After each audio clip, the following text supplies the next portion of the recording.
All Blacks are good because they hurt when they lose. Staff are no different. I think the fans don't really understand how much it does hurt people. I remember 207, that was horrific. How often do you think about 2019? Pretty regular. Really? Yeah. He was probably not the most talented rugby player, definitely the best work ethic, mentally the toughest. In the end, he was the greatest rugby player of all time, I think. He always knew I wanted to talk to him if I said, let's go and have a cup of tea. So we went and had a cup of tea, and I said, I reckon there's only one thing that's going to stop us winning the World Cup. And he said, what's that? And I said, yeah. One of the players in your team in Japan is Aaron Smith. I'd actually like to say a huge sorry to my partner Tegan. Why didn't you throw him to the Wolves at the time? Oh, good, you're here. Come on. This is the centre of performance. Whenever there's a top performance in New Zealand, it all comes from here. That's Lisa Carrington. She's been doing that for days. That's the boy who got the hole-in-one in Tokyo. Oh, he did it again. Hey, Finn, how's the performance going? Top tier. Nice. This is our Generate room. In here, you'll find our top performers helping Kiwis maximise their KiwiSaver investments. Get in here, Finn. Maximise. Right, Generate. Putting performance first.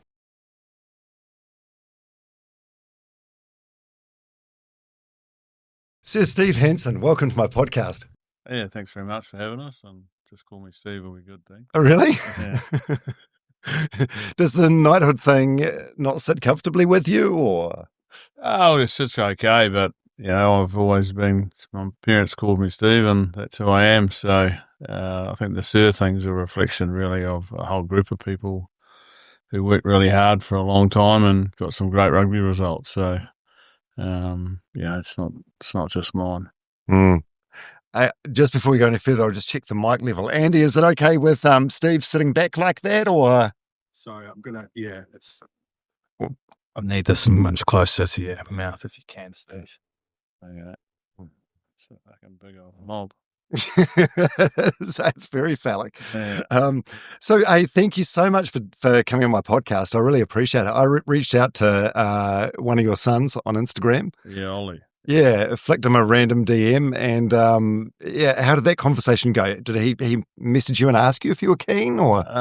He said some guys reached out and wants to do a podcast with you, and here's his number or something. So here we are.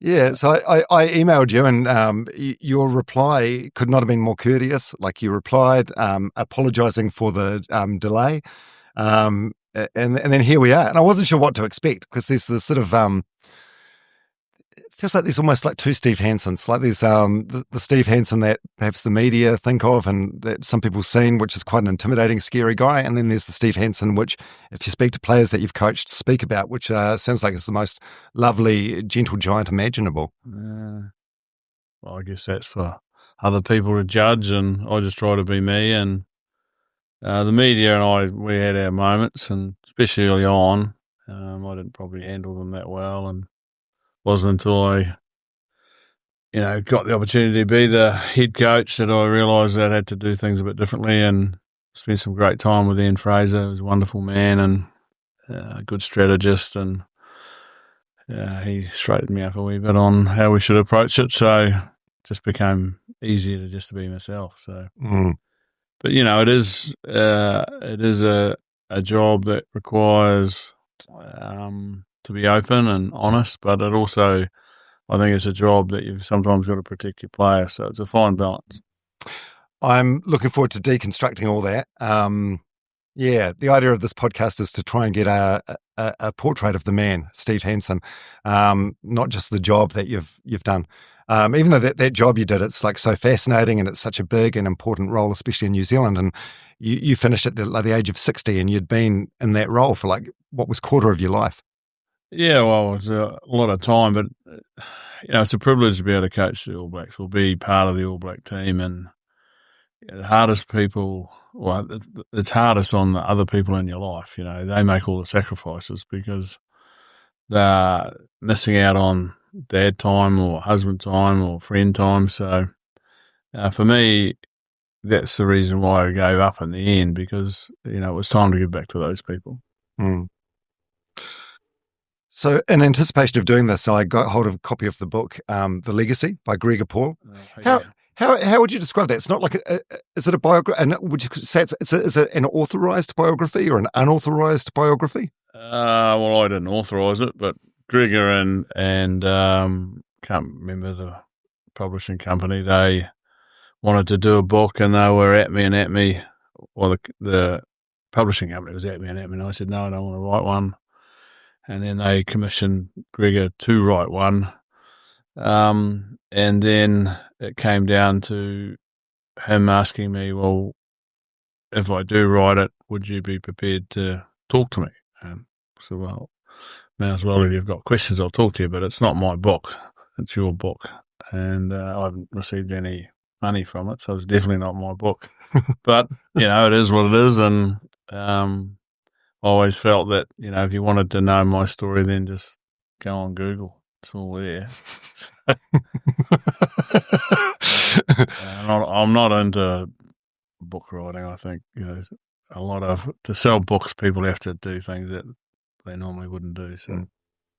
So that have you read that book? Not really, no.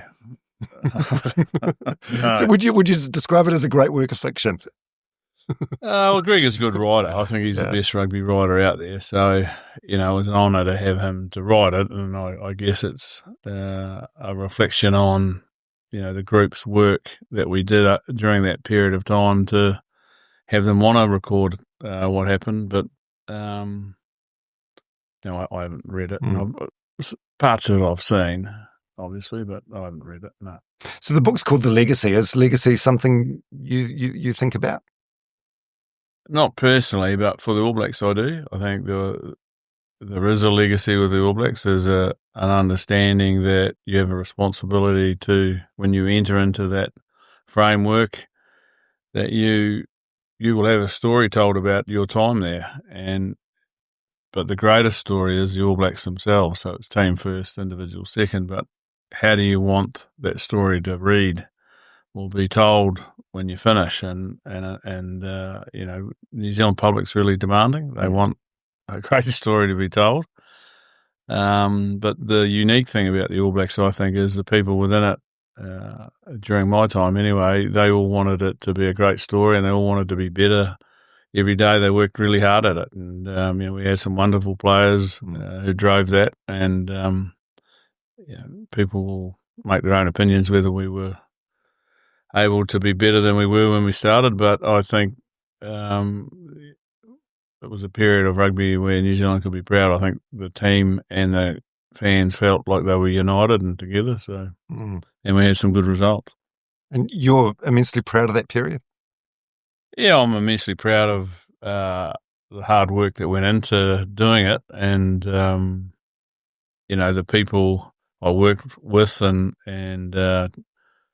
how hard they worked, and the achievements they made, the players, the growth in the players, not just as rugby players, but as men and women, because we had women in the group as well. So everybody grew together, and it wasn't always perfect. It never is in life. You can make mistakes, but if you own those mistakes, and you can move on together. So very proud of it.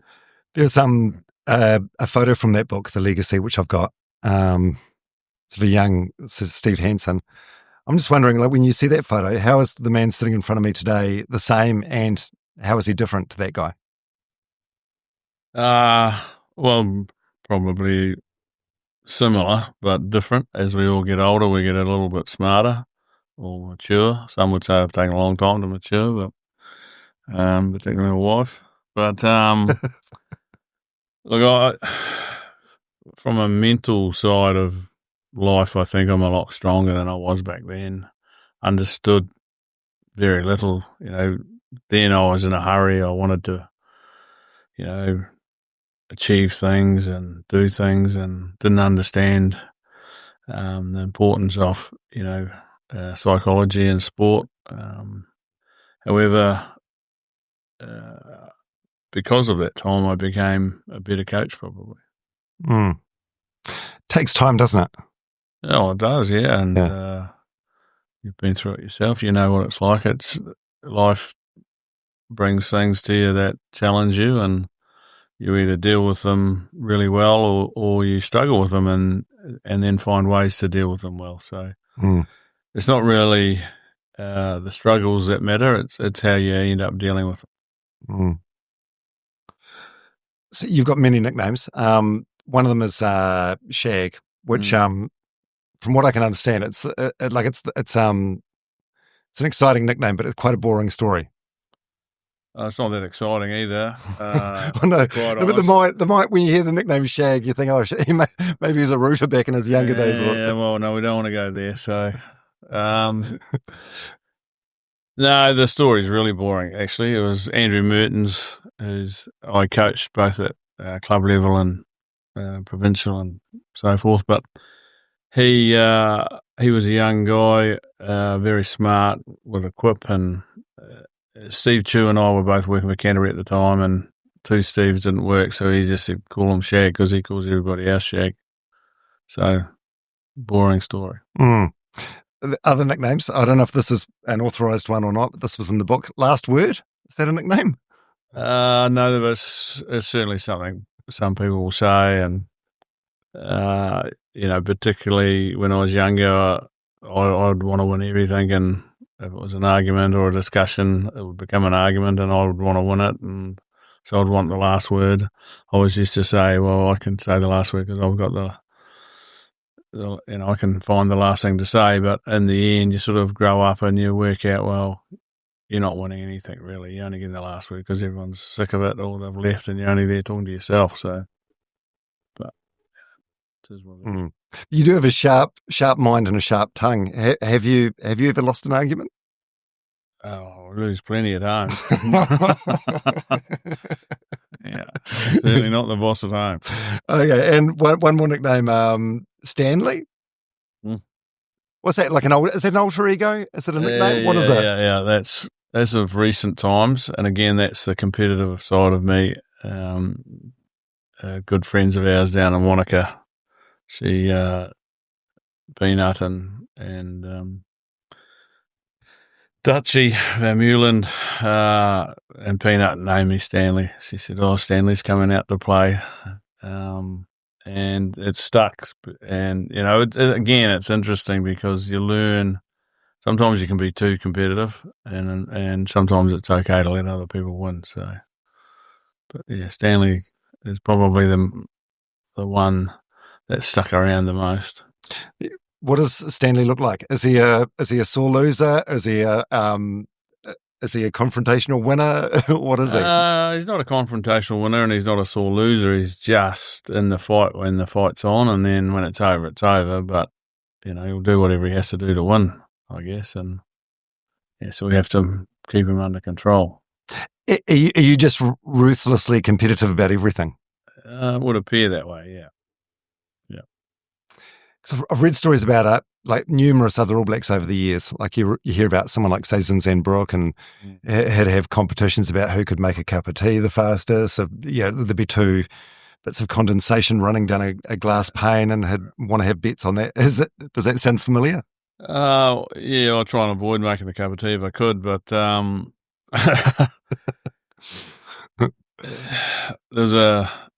played for a golf trophy with a friend of mine.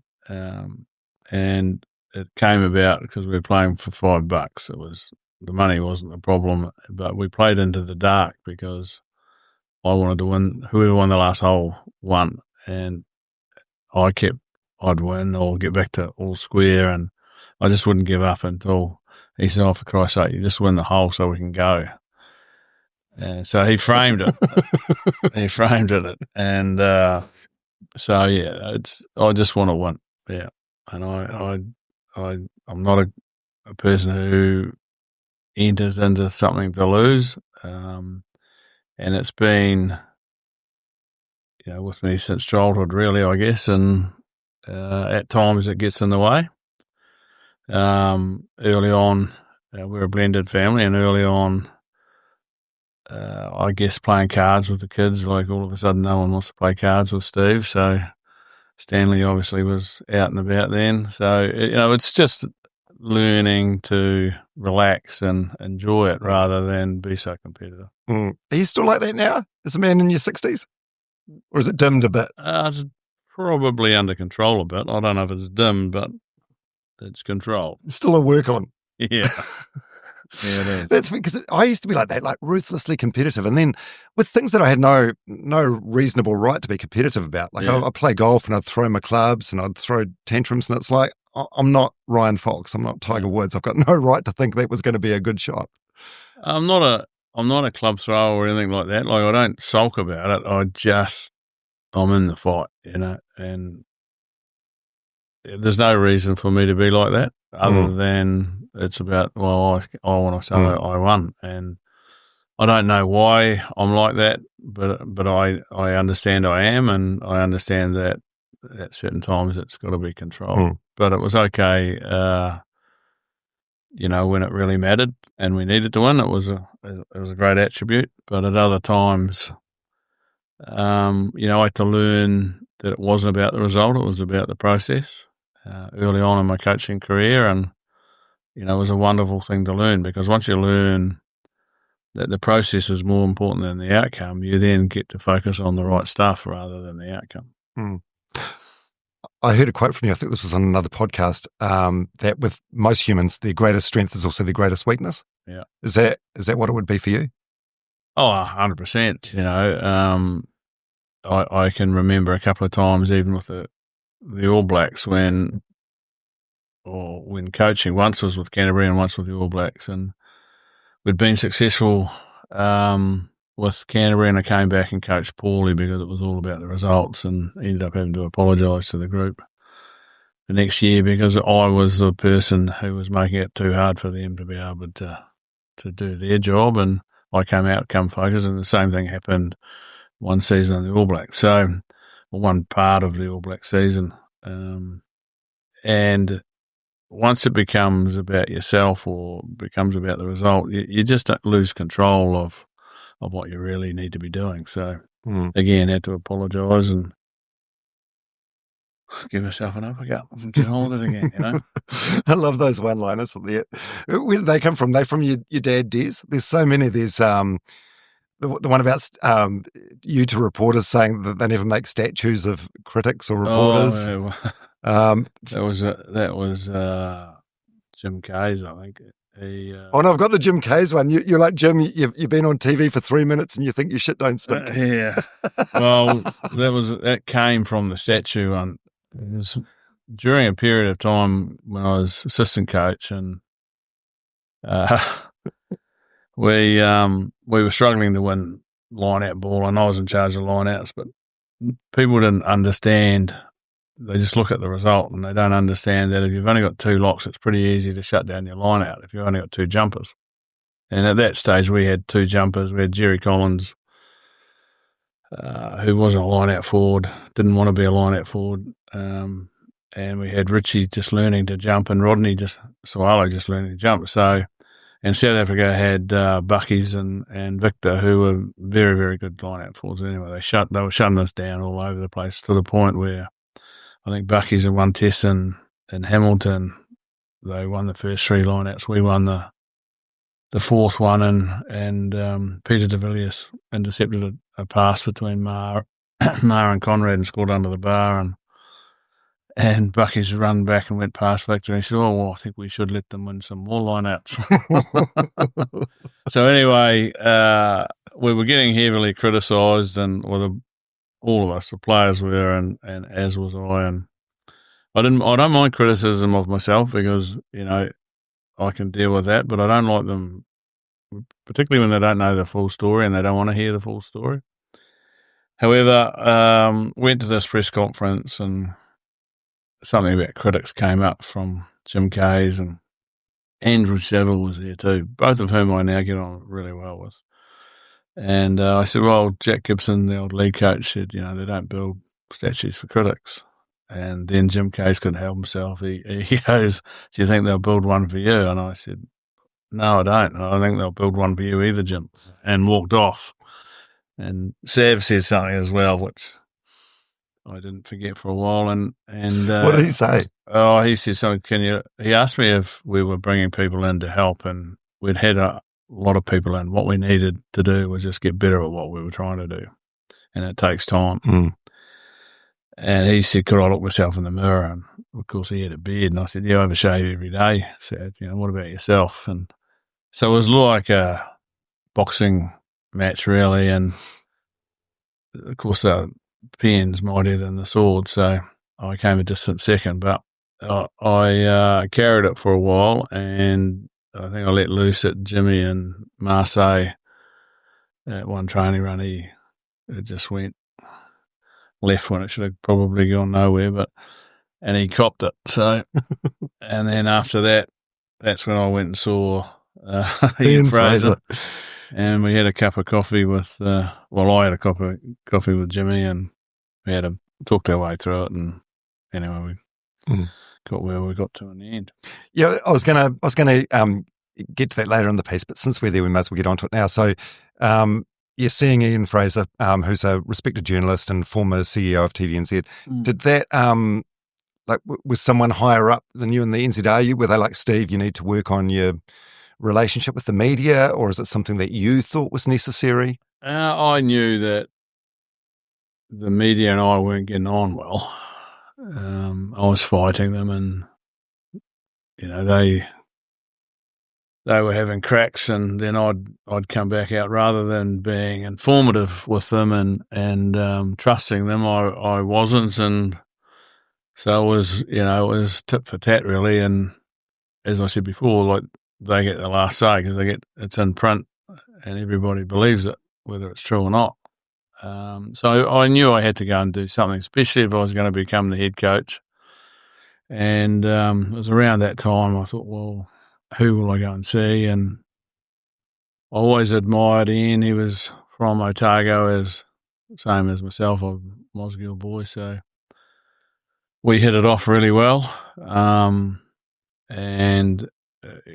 we spent a lot of time together, and our relationship became really close, and I trusted him a lot, and we would talk our way through things, and but his big message was just be yourself and be as honest as you can be, and then if you can't be honest, then tell them you can't be honest about that, and it's not something we can talk about. But was it about softening the edges, or? Well, that happened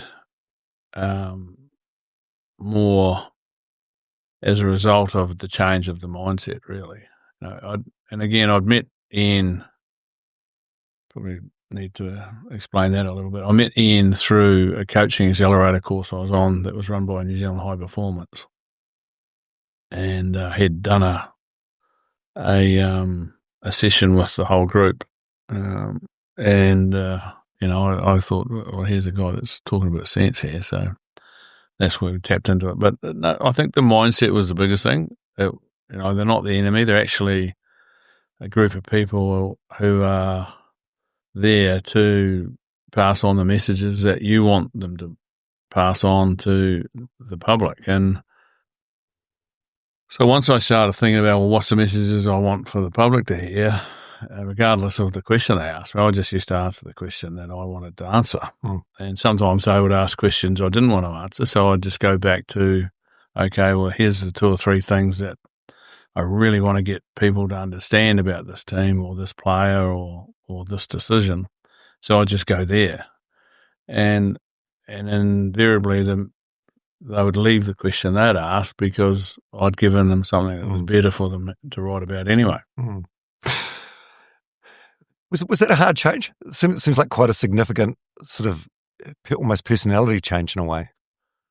I think it might have been harder if I'd still been the assistant coach, but because I took over as head coach, it's quite easy to mould your own media plan. So, and it's easier to lead that than to follow it.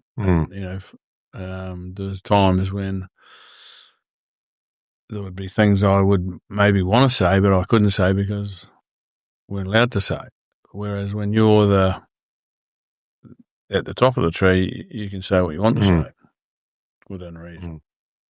Speaking of press conferences, it's unrelated to the media in a way, but it's just like a sort of viral moment that I saw on TikTok, and I wanted to know if this was a slip or deliberate. So it's I think it's you, Richie McCaw, maybe Ian Foster on the other side of you, and there's you struggle with the earpiece. Oh, France. I don't know what it was, and Richie's trying to fiddle with your dial to get the volume up, and you drop an F-bomb in a press conference. Was that for comedic purposes, or was that a slip? Or oh no, I think it was just reality, and it's quite a descriptive word, so I'll probably use it when I shouldn't have, but. Luckily enough, we had enough goodwill in the media at that point to be able to cope with it. Oh, it's a really good moment. Like, it's just so you just don't see an All Black head coach dropping an F-bomb at a press conference. So there was something really endearing about it. Well, we just tried to be as natural as we could, and like the whole aim of what Ian and I wanted to do from a media point of view was to just be a normal New Zealander. And that's I guess I it's probably why I prefer Steve rather than Sir Steve. We're just normal people. I just happen to be okay at coaching a footy team, and very lucky to be able to coach a very, very good footy team with a lot of other good staff. I've had a few Sirs on the podcast. You corrected me, told me just Steve will do. Yeah. Sir Peter Beck said exactly the same thing. Just call me Pete. Yeah. I think Sir Peter Leach is the only one that insisted on on being called Sir. It's quite an honour though, right? Like getting a knighthood for doing what you love and doing it at such a high level. It is, and when you get the letter, I know I spent a lot of time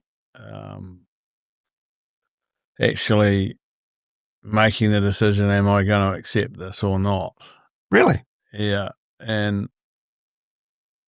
it wasn't until my wife and Ian actually pointed out, well, it's not just about accepting it for yourself. And once I got my head around that, it was easy to say yes. Because, you're the head coach, but you're really only one part of the wheel spoke. There's many spokes, and there's many parts of it that make the team become what it was. And I just had the privilege of leading that group. So once I got my head around, well, actually, I'm representing them by saying yes. It was easy, but up till then, to be fair, I did struggle with it a wee bit. Yeah. Do you have like a man cave or an office at home with things in like your medal, the knighthood medal? We got a man cave with a bar and a few things in it, and the office is just off that. And my wife actually did the office, and there's a few rugby things in that. Yeah, there's a bit of memorabilia there, but like what? There's a bit of horse racing stuff. We're lucky enough to own a very good racehorse called Nature Strip. There's some photos of moments. The 2 World Cups photos are up there. There's a rugby jersey that the team gave me when I left. Yeah, that's about it, I think. Yeah, lots of photos of the kids. How do you feel when you see that stuff now? Like, I feel like you're a man that's got a growth mindset. So even though you're in your mid-60s now, you're still like looking forward to what's next. Do you allow yourself reflective moments? And I think it's important to reflect every now and again.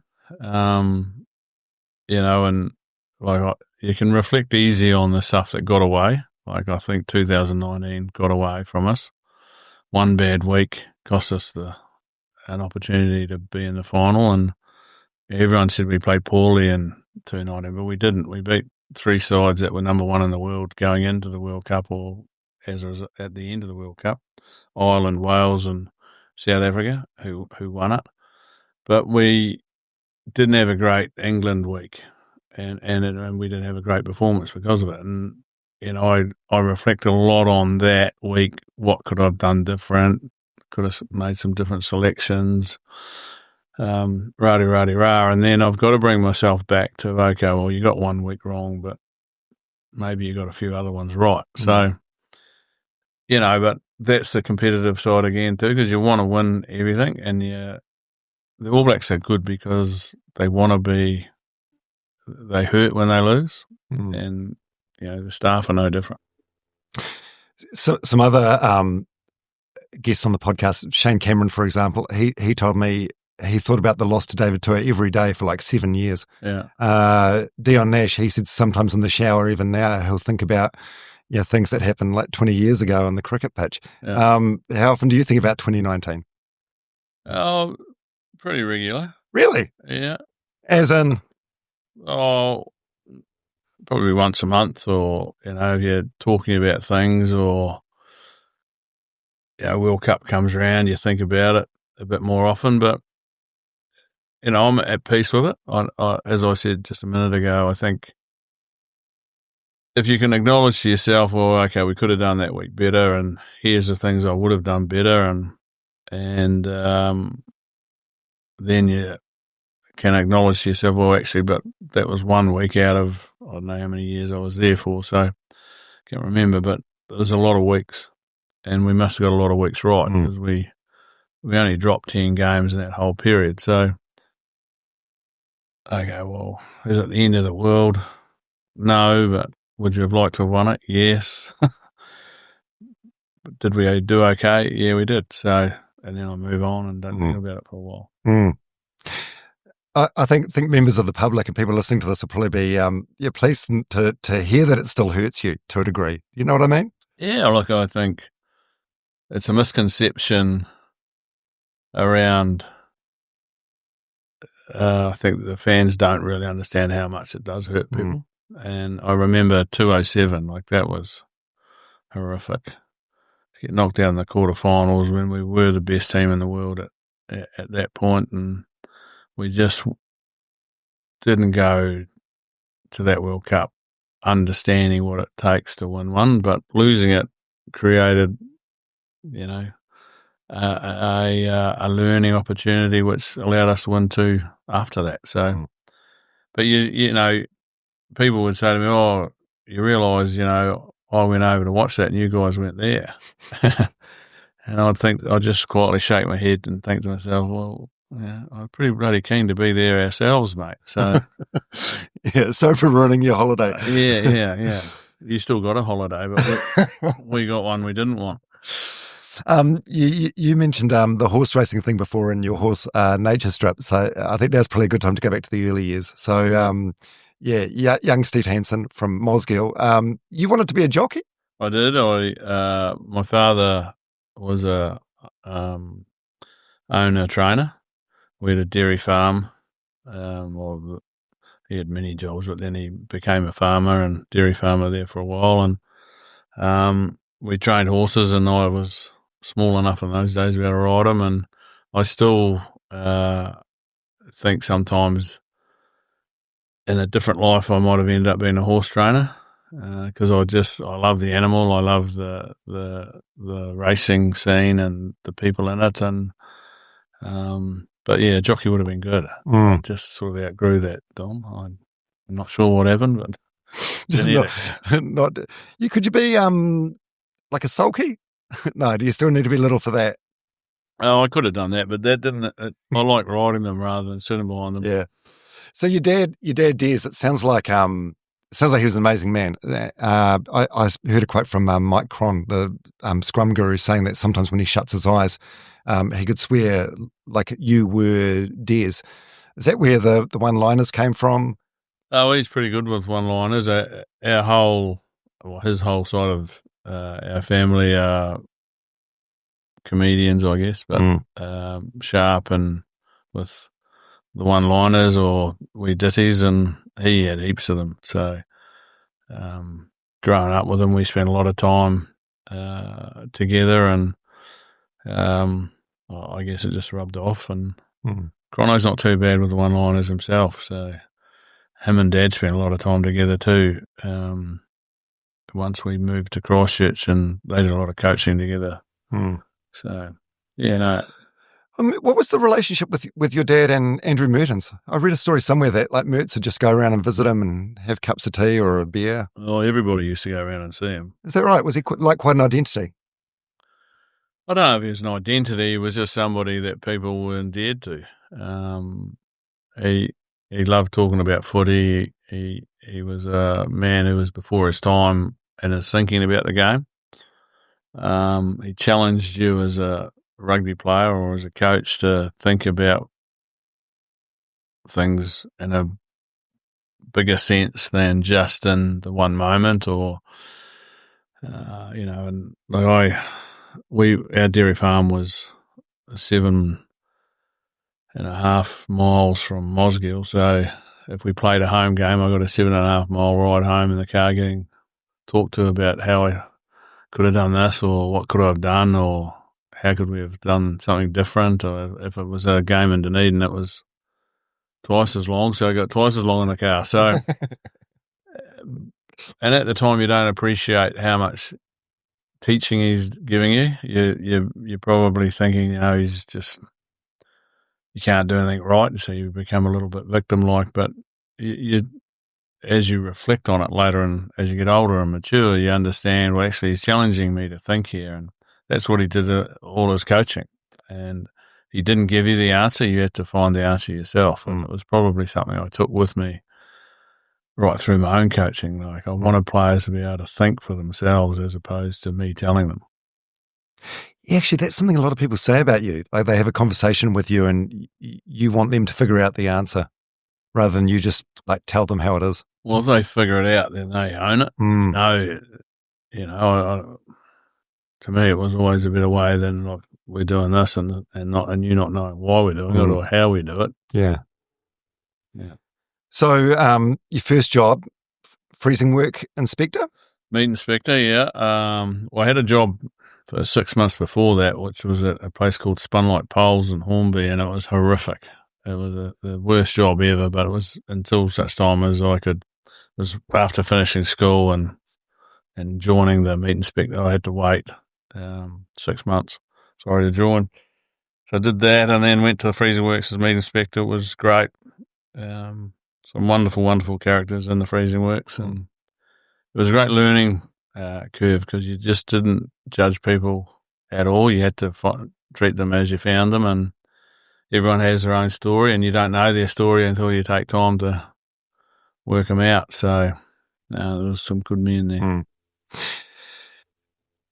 How did you not stay there? I'm just thinking, I had some friends that left school at the same time as me, and there's a freezing works just outside of Palmerston North, Longburn Freezing Works, and they, if you were unskilled, you could go there, and it was quite highly paid work. Yeah, it was great. A lot of my mates, I say a lot, like three of them, end up getting sort of stuck there because the money was good. And yeah, how did you have the drive to pull yourself out of that and do something else? It wasn't so much the drive to pull myself out of it because I loved it. I thought, it was a university in its own right.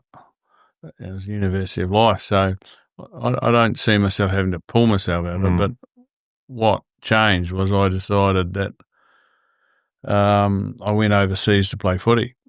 And when I came back, I just went in a different direction. So, and then I did some sales repping and worked for a company called Smith, Klein and Norden, which was a drug company selling drugs to vets like drenches and dog vaccines, cat vaccines. So, and that in itself was another learning curve because you had to, I'm not a great cold caller. I warm up to people, but you had to learn to actually find ways to break down the barriers to be able to even get in to speak to the vet, let alone before you got, once you get in there. Otherwise, you couldn't sell anything. So that was wonderful. And then again, I went back overseas and wanted to play footy overseas. I played in France, and then I came back and I thought, well, I'd always thought about the police force, but I didn't want to join when I was young. I wanted to join when I was older and had a few more life skills. And so I ended up joining that and initially got rejected because I had melanoma on my back and they didn't want me. They thought I was going to die. So we convinced them that wasn't going to be the case. So then got in and I worked there for 6 years. Then I became a coach. Mm. Best and worst days on the job as a police constable? Best days are, when you're helping people. Worst days are when, you've got to go and talk to people who have lost somebody in their life, and it's not easy. So tough. Yeah. What did you learn about human behaviour in that role that you were able to take into coaching? Yeah, that's a really good question. Obviously, a number of things. One, it reinforced what I'd learned in the freezing works, that everyone's got their own story, so don't be too judgmental. Don't rock into something and not know the facts before you make big decisions about who's right and who's wrong. Because I was a little older, I knew and understood that people make mistakes. So again, don't be black and white. There's always a little bit of grey in life, and so be a little bit empathetic and guiding rather than forceful. And the last one was, if you go in at a 10, then it's only going to stay at 10. So you're better to go in at a 1 and let it escalate if it has to. But so calm, just stay calm, and we'll see where it goes. Why didn't you stay there and go through the ranks?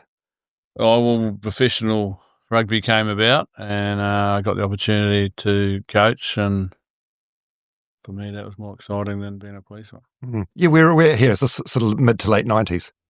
It was late. Early 90s.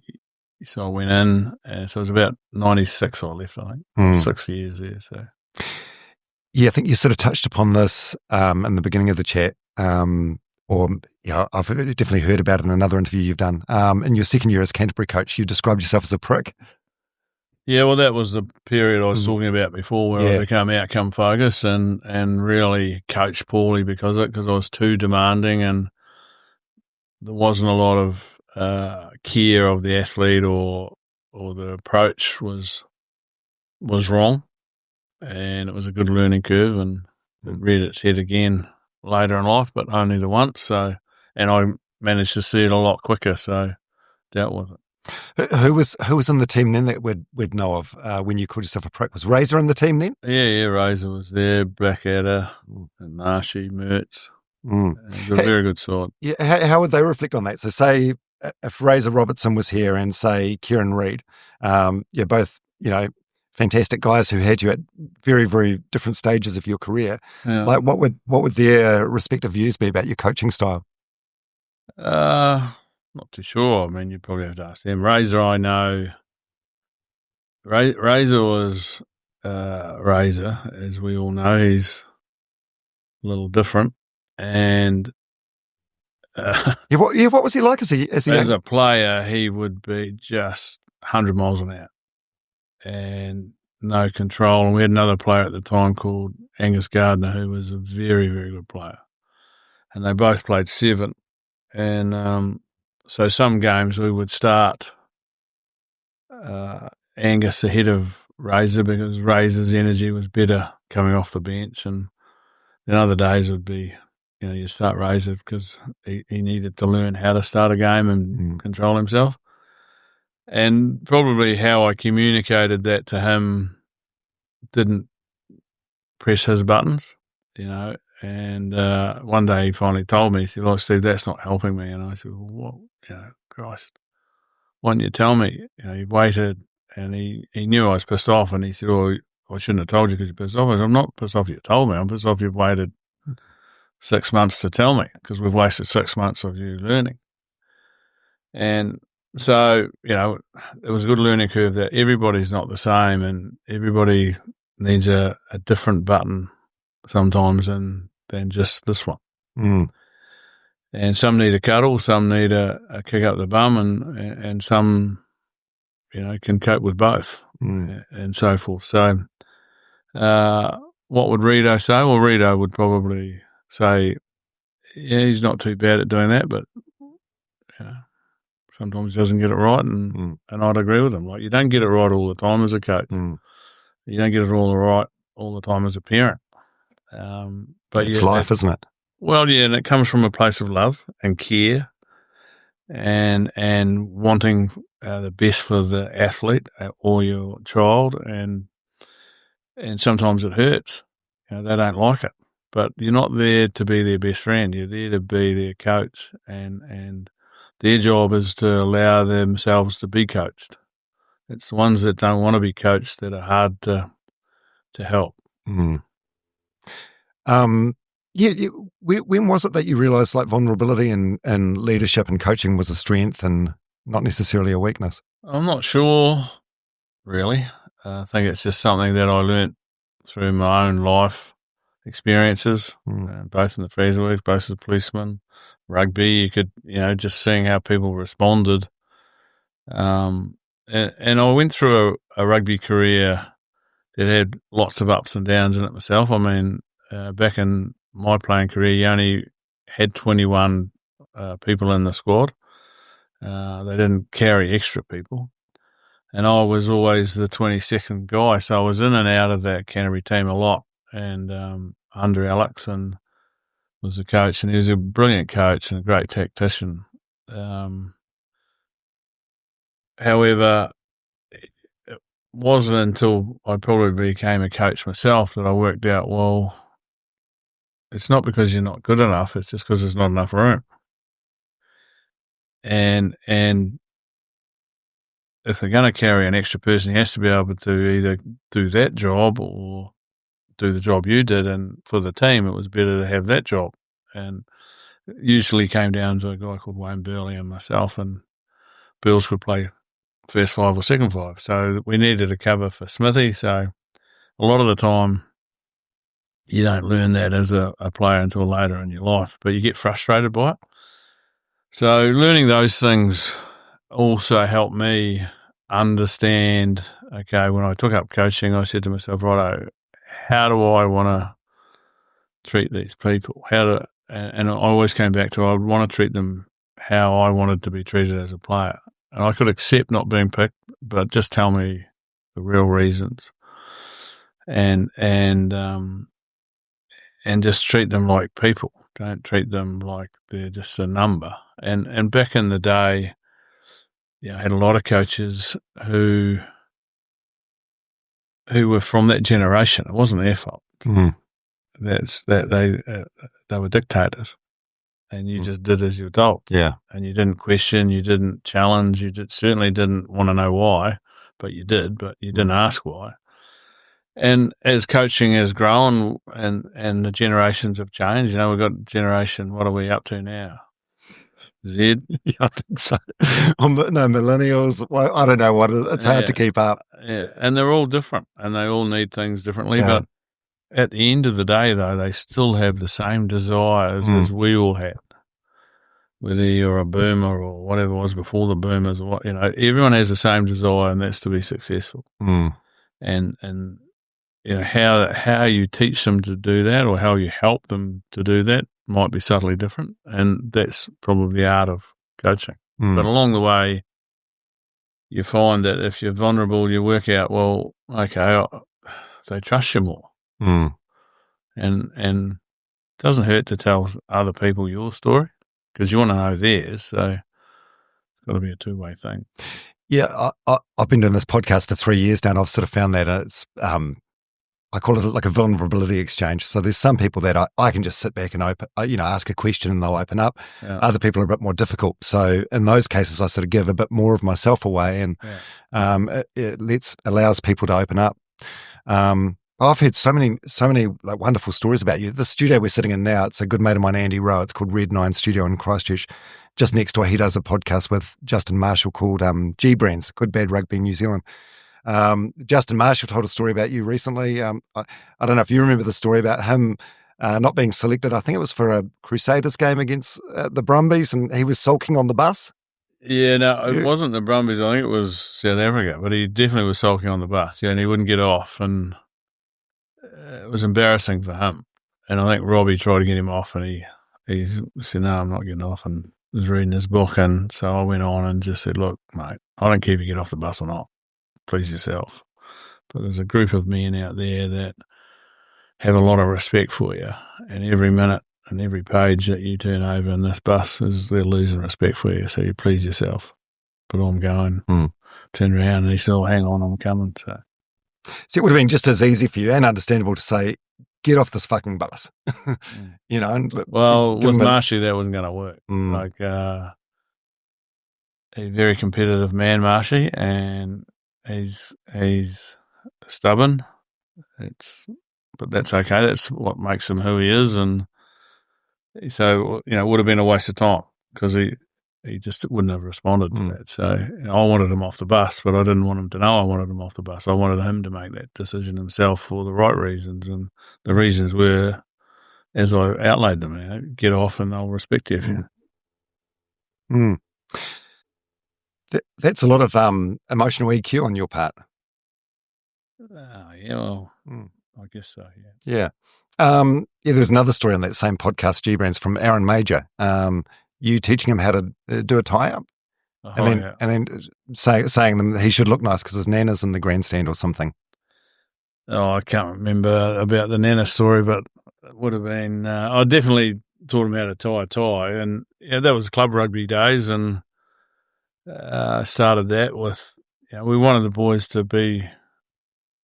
look tidy and respect the club and the team they played for. So we'd teach them how to tie their tie, and if they couldn't tie one, we'd just take a bit more time and teach them. And finally, they'd get it. And he was the same.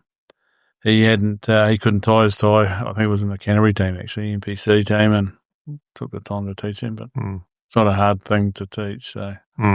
Yeah, but it's not. It's not really your job as like a rugby coach, but you're teaching these boys how to be men, and you're teaching them some really good life skills. Yeah, well, I think that is your job.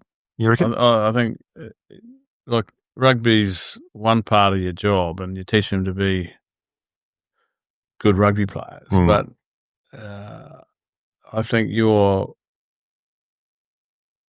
influence on the people you touch as a coach is way more widespread than just teach them to play rugby. You have an influence that can teach them to be better human beings. And I take a lot of pride out of looking at the achievements. A lot of people I've had a small part to play with as a coach, and seeing how well they're doing away from rugby. Rugby at the end of the day is just, it is a living for a lot of people now, but it's a sport which there's always going to be a winner and a loser, and there's going to be moments where there's great success, but there's also going to be down times. But life's forever. And if you can be a good human being and treat people well and understand yourself better, then I think you're going to have an influence on other people, and society becomes a better place. Yeah, but it must be nice for you to hear like these stories being retold on podcasts, like 25 years on or whatever it is. Like that's a huge impact you've had on someone's life. Oh, well, it's nice to hear you say that they've said that, and I don't need to hear it. I just need to do it, and I know that, like, even now while I'm coaching up in Japan, and the men up there, we're still doing. Still, one of the things that I pride myself on doing is making sure that we're not just a rugby team. We're more than that. And the best gift you can give another human being is value them, and value them enough to help steer them in the right direction. And in doing so, try and steer yourself there too. We don't always go in the right direction all the time, but if we try, then we're doing okay. Yeah. One of the players in your team in Japan is Aaron Smith. Yep.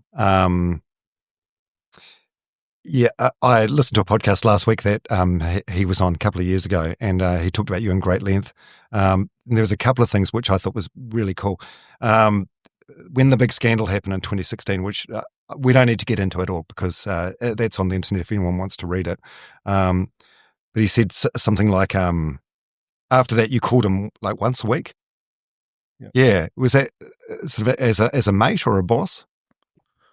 just as another human being. Mm. I mean, I knew that he was suffering, and I knew that he and Tegan were going through a really tough time, and you can't pretend to care about people. You've actually got to act in a way that shows them that you do care about them, and didn't take too much of an effort to have to pick the phone up. I mean, that's a pretty easy thing to do. So I wanted to make sure that he was okay. I knew he was struggling a lot, and just checking in to make sure he's all right. I'd do that with anybody that I knew and cared about. Yeah, because I mean, it's a reality of life, isn't it? Everyone fucks up at some point, but not all of us have our indiscretions, plastered over the front page for days and days on end. But why didn't you throw him to the wolves at the time? Why would you throw him to the wolves? He's a human being who's made a mistake. He didn't do anything that was legally wrong. Yeah, morally, you could question mark it, certainly, but I look at the rugby boys, our rugby family, as a family, and sometimes you don't like the behaviour, but you still love them, you still care about them, and if it was your son, what would you want to do? And so that's how I treated it. And the important thing was not what he did. It was, okay, the important thing was how he dealt with it and how he responded and how he and his family got through it. That was what was important. And to me, my job as his rugby coach was to support him to get through that, A, with a learning experience, B, without causing too many scars that were going to cause more problems in the future. Yeah, I've even heard him publicly thank you for helping him become a man. Is that connected to the saying that I've heard you use on numerous occasions, if you can't change the man, change the man? No, that saying's about our job as coaches, as leaders of teams, is to, first of all, try and change them. It's easy just to say, no, I'm not picking it because he's got this problem or that problem, or he does this or he does that, particularly when you've got the talent that we have in this country. But if you've got an athlete that's got all the ingredients and, okay, he's selfish as opposed to putting the team first, he's putting himself first, then, okay, let's look at this and see if we can change it. Because sometimes the way we are is the way we've been dealt the cards we've been dealt in life, and we're a reflection on that. And we don't know why, we just see what we get at the end. But the challenge is he may not know he's selfish. And, if you can teach him to be selfless, then you have this great talent. So why would you just chuck it away without trying to change?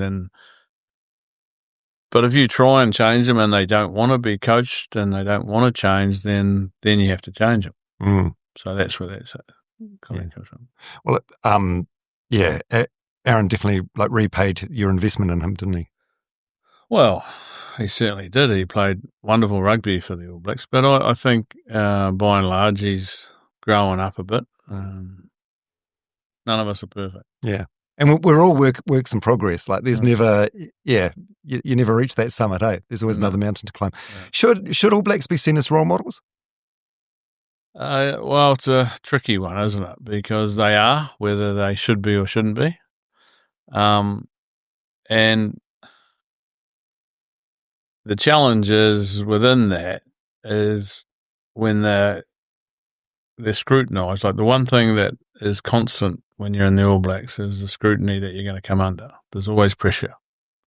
And you see many times in the media ex-All Black in trouble.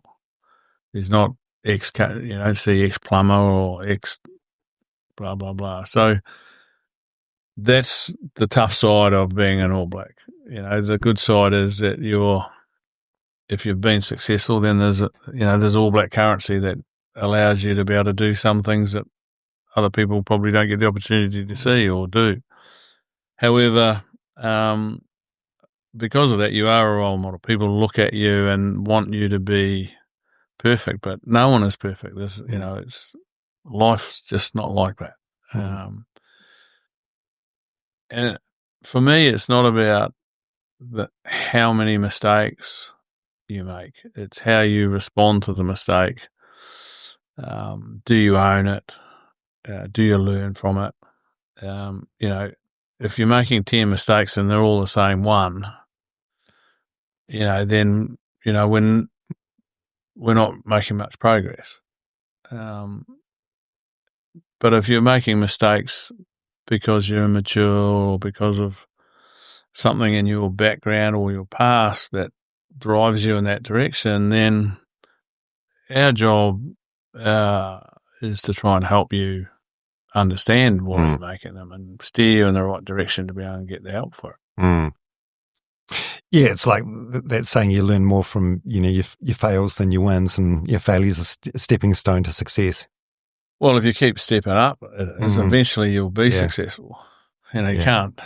Perseverance can't cope with failure. Can't cope with perseverance. Yeah, that's the saying, I think. Yeah. What are the non-negotiable traits of a great leader? That he puts the organisation ahead of himself. He's able to have the 8% conversations that most people don't want to have. 8% conversations? Yeah, well, 92% of the conversations we can all have, they're easy. But the 8% are the tough ones that you don't want to have. You have to have them because you care, I don't want to do this, I need to talk to them, but we don't. And when you feel like that, that's the one you have to have. You've got to have care and empathy for the people that work with you, and you're the climate setter, and when you're not leading well, it's invariably the thermometer's off because everything's too hot or it's too cold. So, check yourself before you go into meetings. No matter what's happened before, people don't care.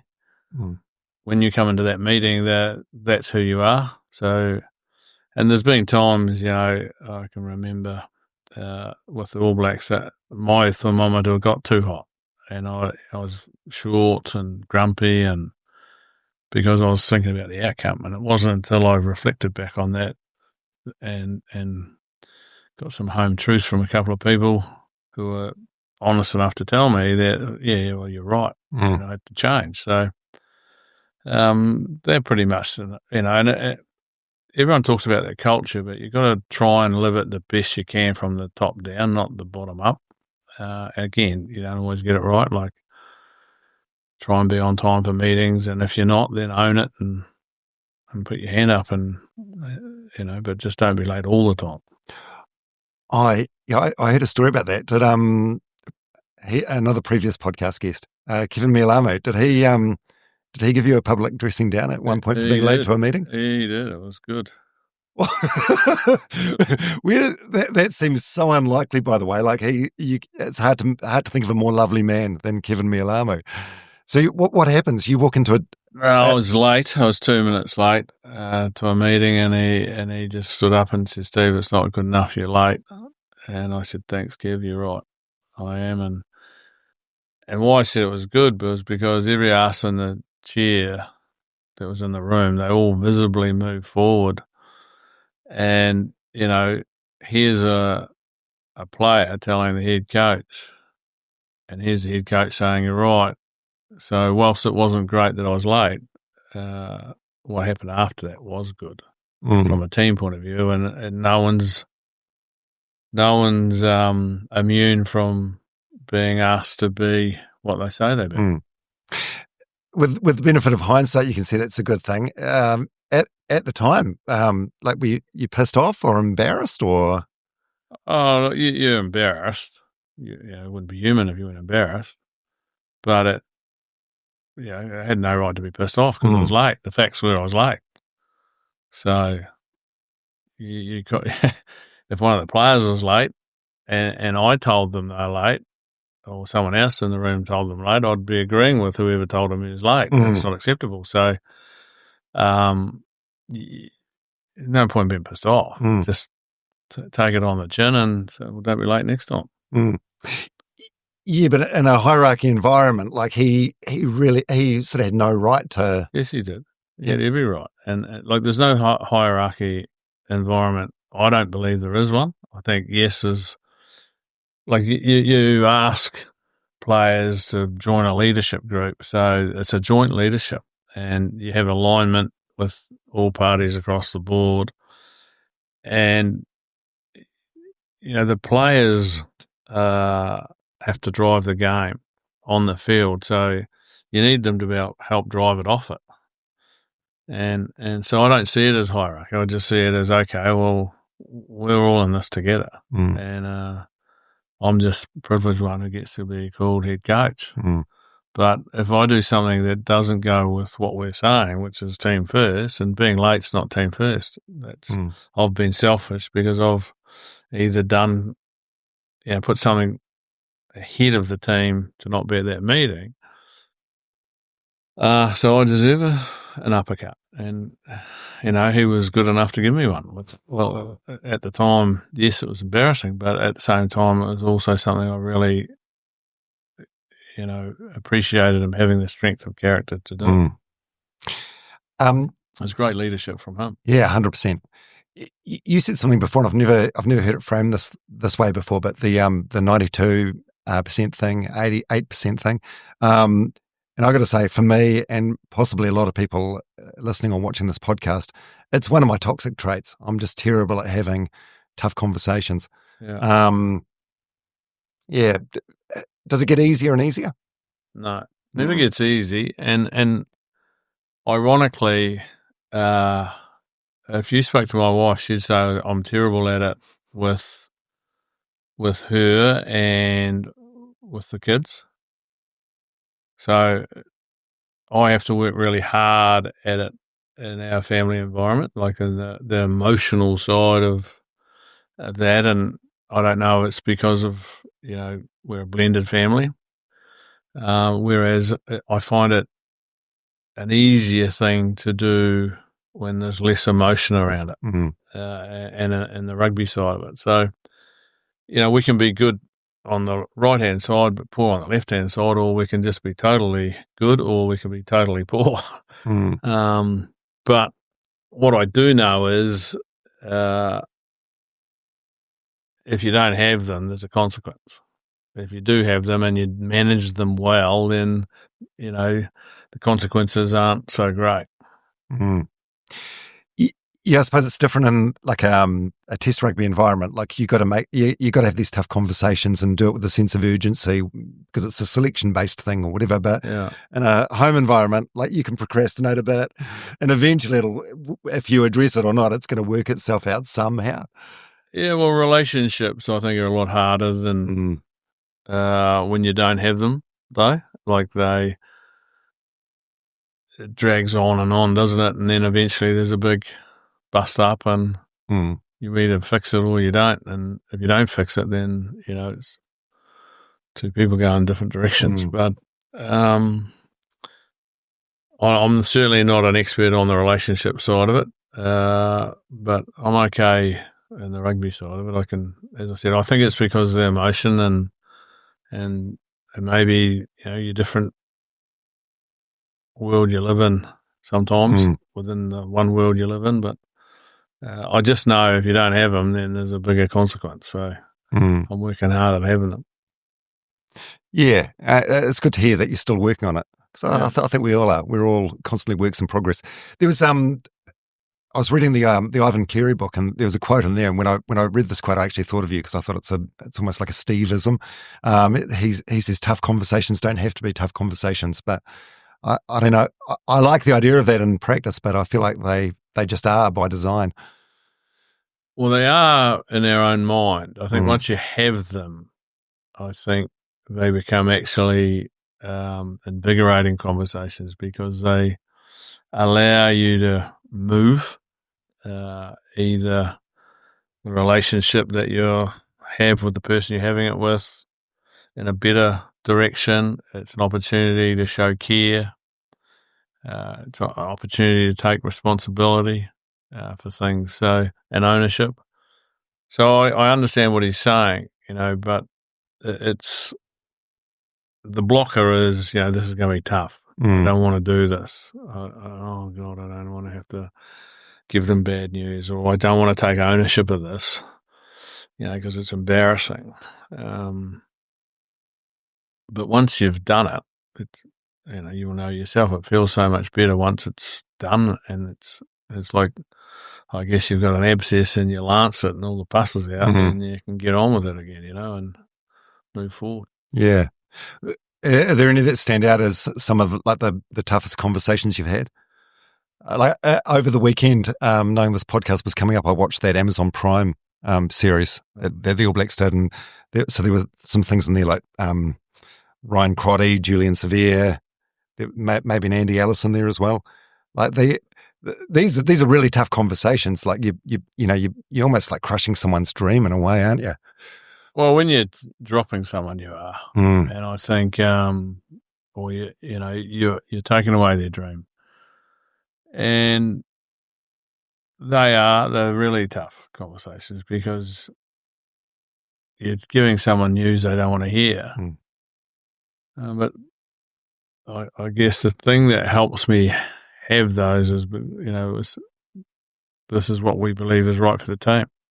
So the team's more important than the individual, even though you care and love the individual. You love the team more than, so you have them and you try and do it in the best way you can. Yeah, the Amazon program, I really hated it because it wasn't really us, and it doesn't matter who you are. You've got cameras there. It makes people different, and I thought it was one of the commercial things we didn't need to do. Yeah, that's interesting. I suppose as soon as there's cameras there, there is a performative aspect to it. Well, you just can't be your normal self. I don't think it's very, very difficult to be anyway. You're always aware of. We didn't show them a lot anyway. We were okay. You can come and do this, and that's gone, and then now we'll get on with it.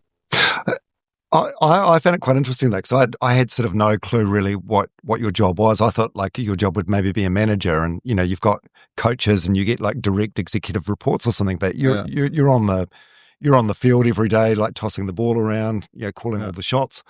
So head coach is still definitely like a coaching role, even though you've got all these coaches beneath you. Yeah, well, you're more the helicopter. You've got, it's not just the coaches; it's all your staff, and you try and let them do their thing, but. Your job's to challenge them a little bit, and I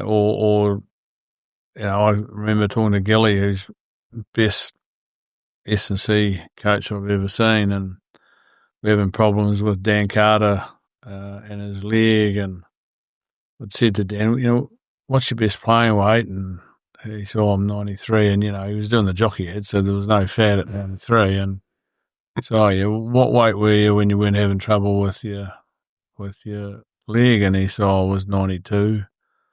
He might have been 95 and then 92. And I said, okay, good. And then I went and saw Gilly, and I said, at 92 he didn't have any leg problems. At 95 he is. And biomechanically, DC's not the perfect individual. He's different. He's like a great racehorse. It doesn't slow them down just because their legs aren't in alignment. But I learned from the racehorsing game that eventually you pay a price if you're carrying too much weight on them. So I said, why don't we try and get some weight off and see what happens? And Gilly was great. He said, yeah, okay, let's try it. And we didn't. He never had any leg problems. And he come into that, under a cloud in the 215 into the World Cup, and just grew in confidence and played like the best player in the world. So that's part of your job as the overall head. Your job's not to be the S&C coach. Your job is to just check, okay, well, he looks like he's fat. What's going on there? Oh, well, blah, blah, blah. Okay. Oh, no, he is when we're got them doing some extras. So you're just helping them, deliver on what they want to deliver on. Yeah. Speaking of Gilly, Dr. Nick Gill, I had him on the podcast, and he told a story about early on in his All Black time. He was doing like a pull up or something at a bar at one of the gyms, and Martin Onu downtrailed him. Yeah. Were you a victim of any pranks, or were you All the immune? time. Were you? Yeah. I thought you'd be immune to that. No. Really? No, they love seeing you, and I think it's right. Like they love seeing, the people that they're working with. And in Gilly's case, he's there since he coached me. I'm the head coach, so they love seeing normalisation and having a laugh at your expense, and I think that's good for the team. You may not like it at the time, but it's good for the team. Any standouts? Oh, there's heaps, heaps. We used to have a Tuesday night club night. We'd call it a club night, where you wore your club jersey and we'd sell raffles, and Dane and Brody Retallick were the raffle guys. So they'd go and get prizes, either see Shandy or Gilbert and get some money to go and get the prizes, or they'd get some donated through sponsors. And so the raffles would be on, and then you'd have a club captain that'd give out club notices, and then there'd be a piss take somewhere amongst that. So invariably I'd be one copping it. What about in terms of impressions of you? Anyone? Heaps. Could anyone do it okay? Yeah, there was a few that weren't too bad. Yeah, there was a few. What was it? What's the team bus like? I'm guessing there's two sort of team buses. There's team bus on the weekend, and team bus on a weekday. And there you are, you're a bloke in your 50s in this bus with a bunch of fit, energetic young guys. Is that a crazy environment? The bus has a different flow to it depending on what part of the week we're in. So training's early in the week. There's plenty of chatter. Everyone has their own seats through time served. Coaches always sit up the front, or management are always up the front. New guys are usually in the seats up the front, behind the last management person. And then the guys that have been there the longest, there's usually 3 or 4, I can't remember how many we had in the back seat, would be in the back seat. Captain's never allowed in the back seat. And there'd be a lot of talking and stuff, and it was great. Music, there was a music committee, so someone had to play music. Then as we get into nearer the end of the week, like captain's run, it'd be quiet on the way to the captain's run, but then afterwards it'd be chat and banter and a bit of laughter. And then on game day, it was everyone had their headphones on and be no noise, no speaking, no nothing. And then afterwards, depending on how we went, there'd be plenty of noise. And we had a ritual where we played a song. It had to be the last song, and it had to finish. It was all a bit of pressure on the music guy.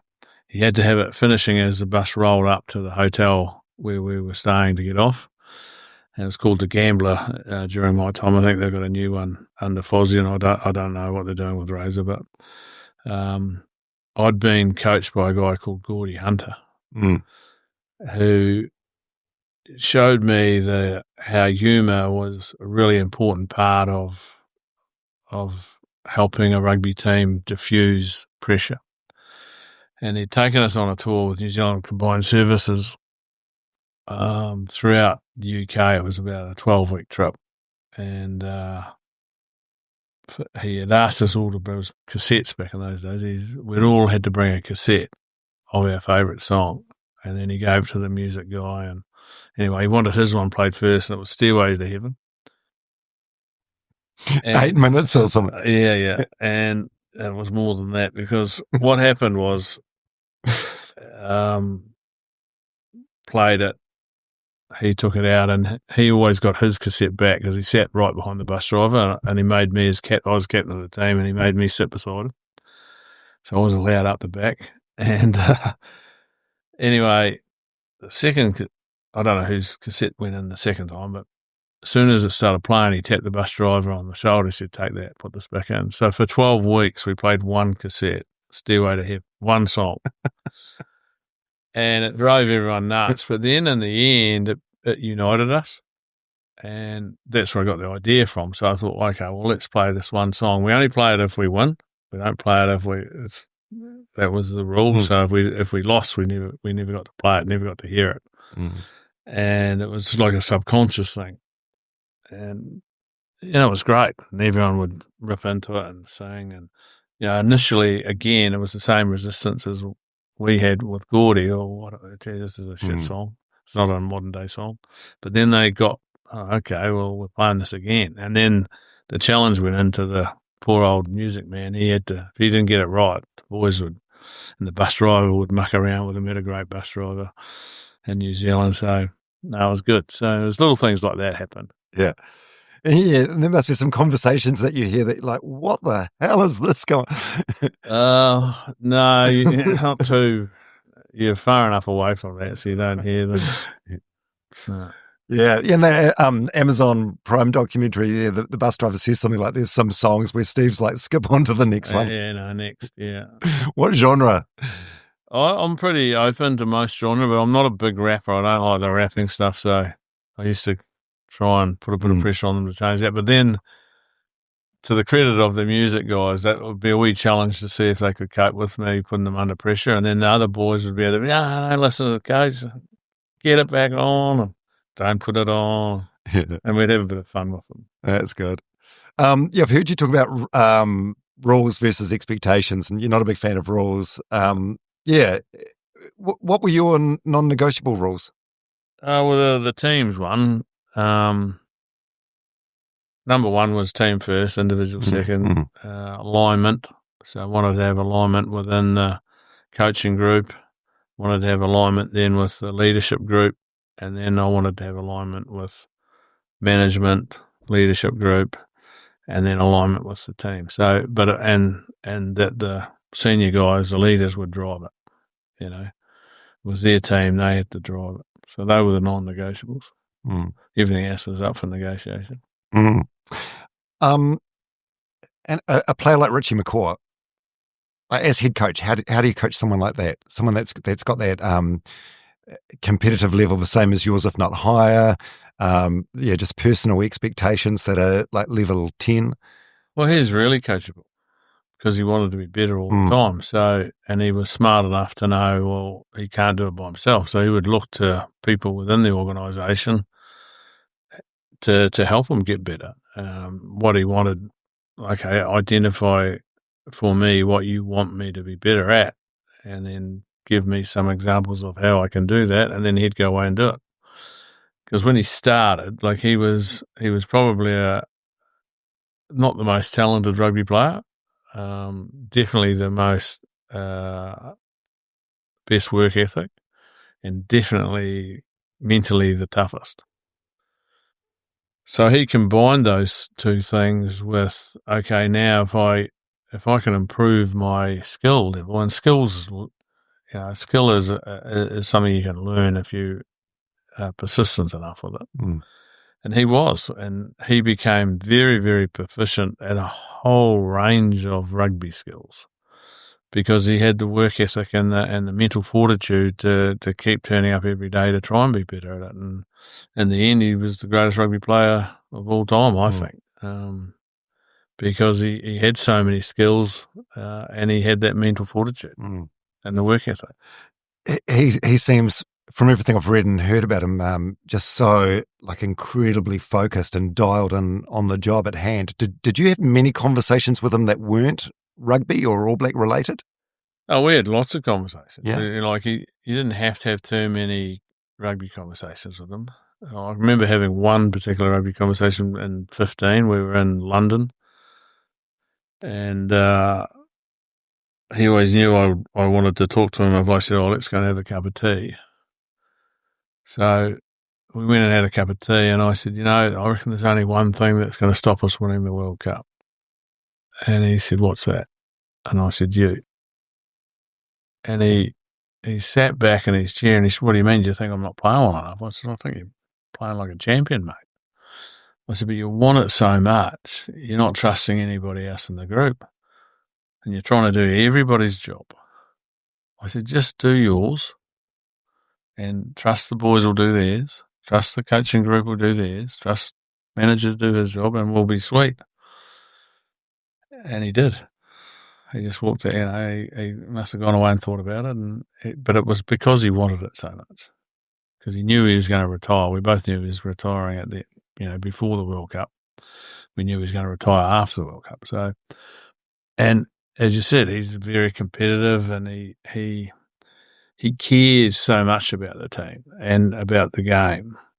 And you can see that in, why he's still involved in it now. So, Could you see yourself in many of the players? Like you see a Richie McCaw, and did it remind you of a younger version of yourself? Or Richie in 2015, did it remind you of that, year in Canterbury where you were being controlling? Or you don't see yourself. You just see, I know what you're feeling something because I've been there and I want it too. But I know if we both like that, that's not going to work for us. So we just have to trust other people. He said I was never good enough to be even considered to see parts of me and him, but he, I know what you mean. Like he's very competitive, and when we allow our competitive nature to get in front of the process, then we're in trouble. It doesn't matter who you are. So it's just a matter of learning and understanding that this is all about process. Because what happens is we get distracted when it's about the outcome. And we start thinking about the past, 07, or we think about the future. What if we don't win this? What are the public going to be like when we get home? And really what's really important is what's happening now. What do we have to do right now to do what we need to do to get where we want to go? And the problem is not thinking about the past or thinking about the future. It's how long we stay there. That's the big issue. And recognising you're not there. So the job is to try and see it yourself, and the job of your teammates and your coaching group or other people in your, is to recognise that you're there and help you get out. Because the good people can get out really quickly. Yeah. Yeah, is that a Gilbert Enoka thing? I think I read about this in the book Legacy by James Kerr, the redhead, bluehead thing.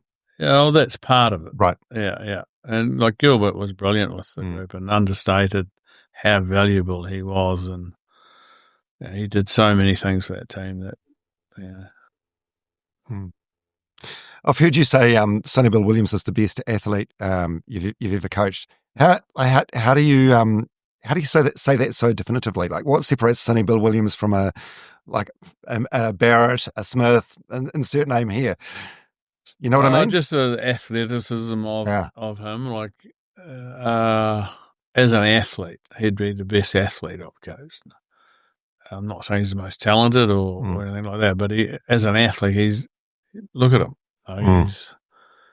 He's a supreme looking athlete. He's built beautifully. He's powerful. He's strong. He's big. So all the things, if you were looking for, if he was a racehorse, for example, you'd say, well, I want to buy that horse. And the athletes are no different.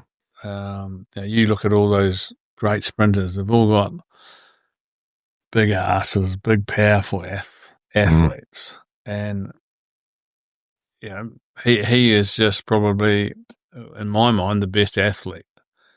Like Dan Carter was a great player, but biomechanically had flaws. Whereas you look at Sonny, he had no flaws, biomechanically perfect. He ended up having some knee problems in the end, but he's a great athlete. Another guy I coached who was close to him was Alfie Thomas from Wales.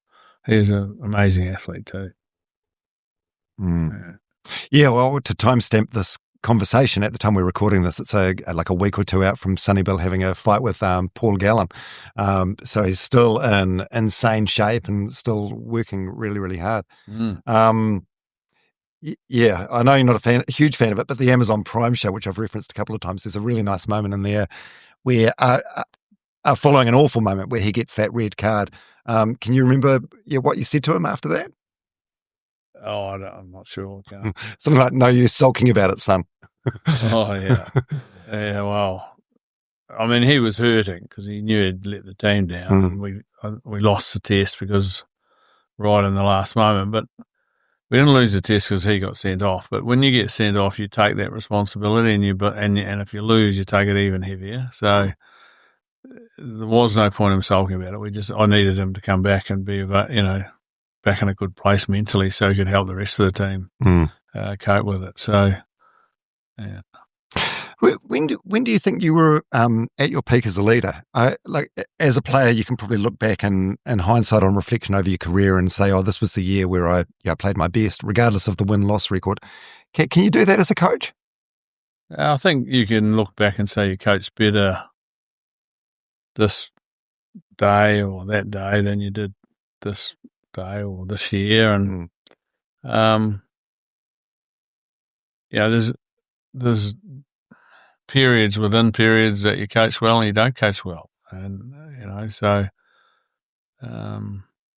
you strive to be better every day, but you're not always able to do that. It's such a polarizing job, and you had it for such a long time. Were any members of the public ever like rude or impolite to your face? There was when we lost in 2007. There was a few people had things to say, but I didn't used to worry me too much. Yeah, 'cause I've had John Hart on the podcast, and after, was it the 99 World Cup? Yeah, 99 World Cup. Yeah, he the backlash from that caused him to go into like a deep depression to the point where he was in dinner hour with his first wife and was miserable over there, then came home, and there's a period of time where he could barely leave the house and cross the street. He was that. Yeah, well, I feel like we've grown up as a nation, eh? We've moved. Yeah. Look, 07 was a tough time, and for a number of reasons. And like my mother passed away, and that sort of put a reality to losing the World Cup. And was it something we wanted to do? No, we didn't set out to do it. And did we make some mistakes? Yeah, of course we did, because we didn't get it right. Did we own that? Yeah, we did. But at the end of the day, World Cups are hard to win. And, not everyone's done that. Like Ireland have been supposedly the number one team in the last wee while, and they still can't get past the quarterfinals. So they're not easy, and you've got to try and learn from them. But people get like they get because they care too. And if you can if you can put that in the cupboard and go, right, I understand how that person's feeling because they care, then you can sort of brush it off. And if they walk away and they actually have any sense of normality about them, they'll actually be embarrassed when they stop and think about what they've just said or done. And if they don't, then they're not worth worrying about anyway. So the key thing is you've got to be able to compartmentalize it to the point where, okay, if I look in the mirror, have I done everything I possibly could have done? Yes. Have I done it all right? No. Okay, what have I got to be able to do better if I get another chance? And that's all you can do.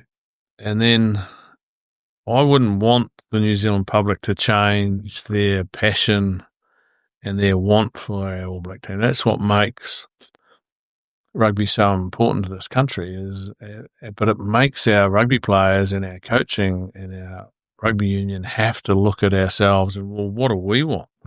we've got this outside group who aren't even involved in it wants this. So it pushes you to want even more. So you can't have all the pats on the back and not get the odd punch in the nose and then, cry, poor me, poor me. And some of it, like I know what Hardy got was ridiculous, and it was particularly down here. You had a race meet down here. Yeah. And Cantabrians are very, very one-eyed, and they're called that for a reason, because they don't see too much past red and black, and that's okay, nothing wrong with it. But sometimes it gets out of kilter a little bit, and there is a problem with that. So, and I think in Cardi's case, I think it was we were learning, but at the same time as learning, we were hurting, and we didn't do those particular things very well. And as I said, some of the people that behave like that will look back on it and think, they'll be embarrassed. Give themselves an uppercut. Good idea. Yeah. 2007 World Cup, would that be your biggest professional adversity? Oh, no, we lost 10 tests in a row, I think it was, when I was coaching Wales, and that was tough because I was in an environment where I didn't have the support of all my friends and a group or a nation that knew me, or, I'd come out of Canterbury and coaching Crusaders in Canterbury, and we'd been very, very successful. So I hadn't tasted defeat like that. And but what we did have, and I'd gone over there to help Graham, and Graham pulled the pin after we lost to Ireland in the first Six Nations game, and then I got handed the job. And I probably wasn't ready for it, but you're not going to say no when under the circumstances that you got given it. And then we had a group of young men who weren't fit enough, weren't ready for the task that they were being asked to do, but they were the best we had. So it was a matter of protecting them against a nation who Welsh have similar high expectations, unrealistic, I might add, but same high expectations as New Zealand public do. And that was tough, so I learnt there, though, that, be inclusive, but what's our plan? Okay, this is where we're going. We know if we do this, we're going to get better. If we keep persevering, we're going to be successful. So we ended up becoming, we lost, I think, it was either 10 or 11, I can't remember. And Dave Moffat was the CEO, and he came to see me, and he couldn't really say it, but he wanted to tell me if we didn't win against the next opponent, I was going to get the chop. So I had to say it for him, and he goes, yeah, well, you need to win. And I said, okay, well, you go away and sort out who the next coach is going to be, and I'm just going to carry on coaching because I need to spend the time coaching. These kids need help. And so we just dug in, and lucky enough, we beat Scotland, and so I kept the job. Then we went to the World Cup and got knocked out in the quarterfinal by England. Was it England? Yeah, England. We outscored them 3-2, actually, in Australia. Came back, had a pretty good Six Nations. Then I came home, and I had 2 older daughters. I'd promised them I'd come home. I would only go for X amount of time to Wales, and so I promised them I'd come home, and I was lucky enough to walk straight into the All Black job. However, the thing that pleased me most of all was that next year, that 2004 year, the Welsh team went on and won the Six Nations. So we'd turned them around enough to be able to be successful. So that's one of the proudest coaching things, that when I look back on my career, winning the World Cups was great, and a lot of things along the way with the All Blacks, but I was also very proud of how we dug in and took on the adversity of that Welsh experience and grew from it. Well, thanks for sharing that. I suppose to be a great coach, you also need that adversity as well. I'm thinking of like the NBA, completely different sport, but if you look at the top point scorer list of all time, like there's names on there that you'd expect, like Kobe, LeBron, MJ. They're also on the list of the guys that have missed the most shots as well. Yeah, part and parcel. Well, you don't get better if you don't. You've got to put your hand up, and adversity is a wonderful teacher, and there won't be a coach out there who hasn't had at some point in their career a period where they've had to look at themselves and challenge themselves to deal with adversity. Still not nice when you're going through it. Well, it's not. Sucks. Yeah, of course it does, and that's why you don't want to go back there. Yeah. One more coaching question, then I'd love to move on to some personal reflections. How are you doing? You right? Yeah, good. Yeah, you enjoying yourself, or is there a million places you'd rather be? Oh, there's probably a million places I'd rather be, Dom, but appreciate the honesty. We're here and we're having a chat, so why not enjoy it? Well, I'm loving it, and I love that attitude as well. What did it feel like when you're in that job for so many years, and then 2019 suddenly it's you wake up and you don't have this pressure or responsibility anymore? Is it a weird feeling? Is it a feeling of like relief? What's it like? It's not relief. It's hard to describe really, because it becomes part of who you are, like the team. You care about them so much. You care about the people in the team so much. So you want them to continue to be successful, and you want to, I guess you then become quite judgmental about things with regard to how are they being supported and so forth, and not judgmental, but you're looking, you're watching and you're observing, become very much an observer of what's going on, and I was really pleased that Fozzie took over, because I think he deserved that opportunity. And then COVID happened, and a lot of other things have happened that probably didn't need to happen. And if you read his book, you'll hear all about them. But I knew that the team would be in good hands, and that a lot of the staff were still there, and the players would be looked after. So, I chose to then step right back out of it. I've only watched live the one All Black test. That was the opening France test in the French World Cup. All the rest I watched on telly, because I felt like it's time to get back out and leave it to whoever's doing it, and it's the same now. You still feel like, you're watching and observing, but it's not your time. You've had your time. It's someone else's. Let them get on with it and support them the best you can. Yeah, that's interesting. A lot of politicians say the same sort of thing. Once you've been Prime Minister, they like retreat like well into the background. They just don't want to get their fingers in the pie anymore. Yeah, well, you get a lot of people ringing up. The media will ring you up and want you to comment, and sometimes you do, and then sometimes 99% of the time I just go no, and I'm not going to do that. And sometimes I do, and but I'm more of the opinion that, look, it's their time. Let them get on with it, and let them do what they want to do, and they've earned the right to do it. They've been elected to do the job, and trust them to get on with it. Yeah, Fozzie, who you've mentioned, you coached together for a long time. You're in Japan together. Is he one of your best mates? Yeah, he is. He's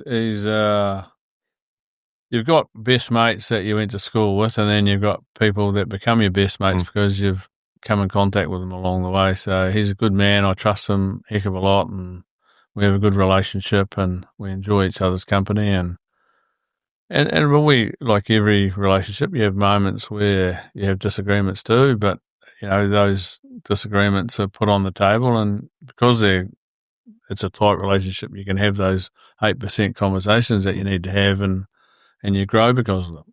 So I enjoy coaching with him, and as I said, he's a good human being. When he was All Black coach and there was the stuff going on about him being replaced, which is no doubt a couple of meaty chapters in his book. How do you support him as a mate? Is it a text or a phone call? I'd just ring in and see how he's going and how he's feeling and make sure he's okay. Yeah. And I got a bit vocal about how the rugby union treated him at one point, and because I thought it was poor. If you elect someone, then get behind them. Whether you've made a poor decision or a good decision, you've put him there. So he didn't get put there by himself. They put him there. And the relationship between your CEO and your head coach has got to be really one of support. And I was very, very fortunate to have Steve Chu as the CEO, and we had a great relationship, coming back to Canterbury and Crusaders and then into the All Blacks. So, and I don't think that relationship was there for those two, and that was disappointing. You mentioned your mum in passing before. So your mum, Loris, she died in 2008, and I believe your dad moved in with you for a time then. Yeah. He lived with us. Once Mum passed away, he came and lived with us for the rest of his days, and it was great. Yeah, you lost they died in quite quick succession, really. Your mum in 2008, your dad of a stroke at the age of 78 in 2012. Yeah. So, your mum, the year before she died, that was the 2007 World Cup, which we talked about before. So she never got to see the success that followed. Your dad, 2012, so he got to see 2011, but not the incredible success after that.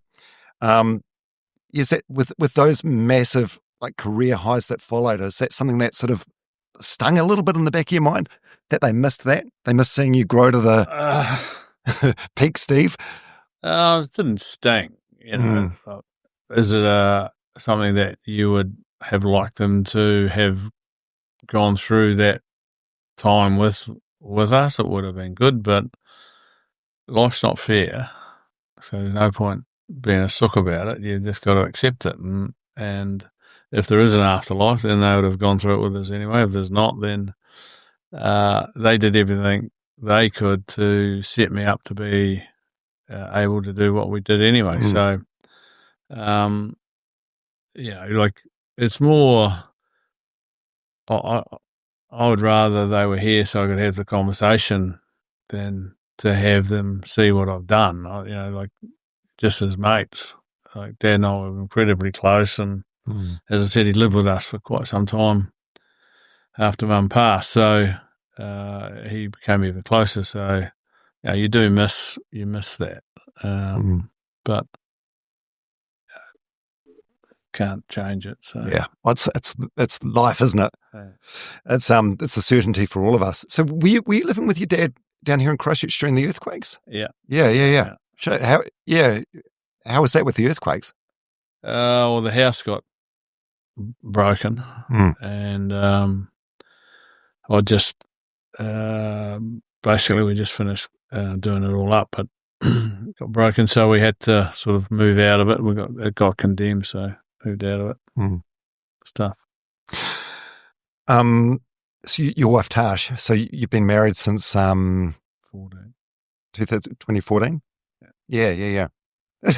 Did you not have enough going on at that time to organise a wedding and right in between World Cups? No, it was a good time. It was good, a good distraction. Was it? Yeah. What was your proposal like?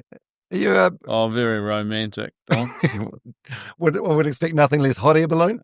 No. Hot air balloon over the Port Hills? No, I don't like heights, so it wouldn't have been that.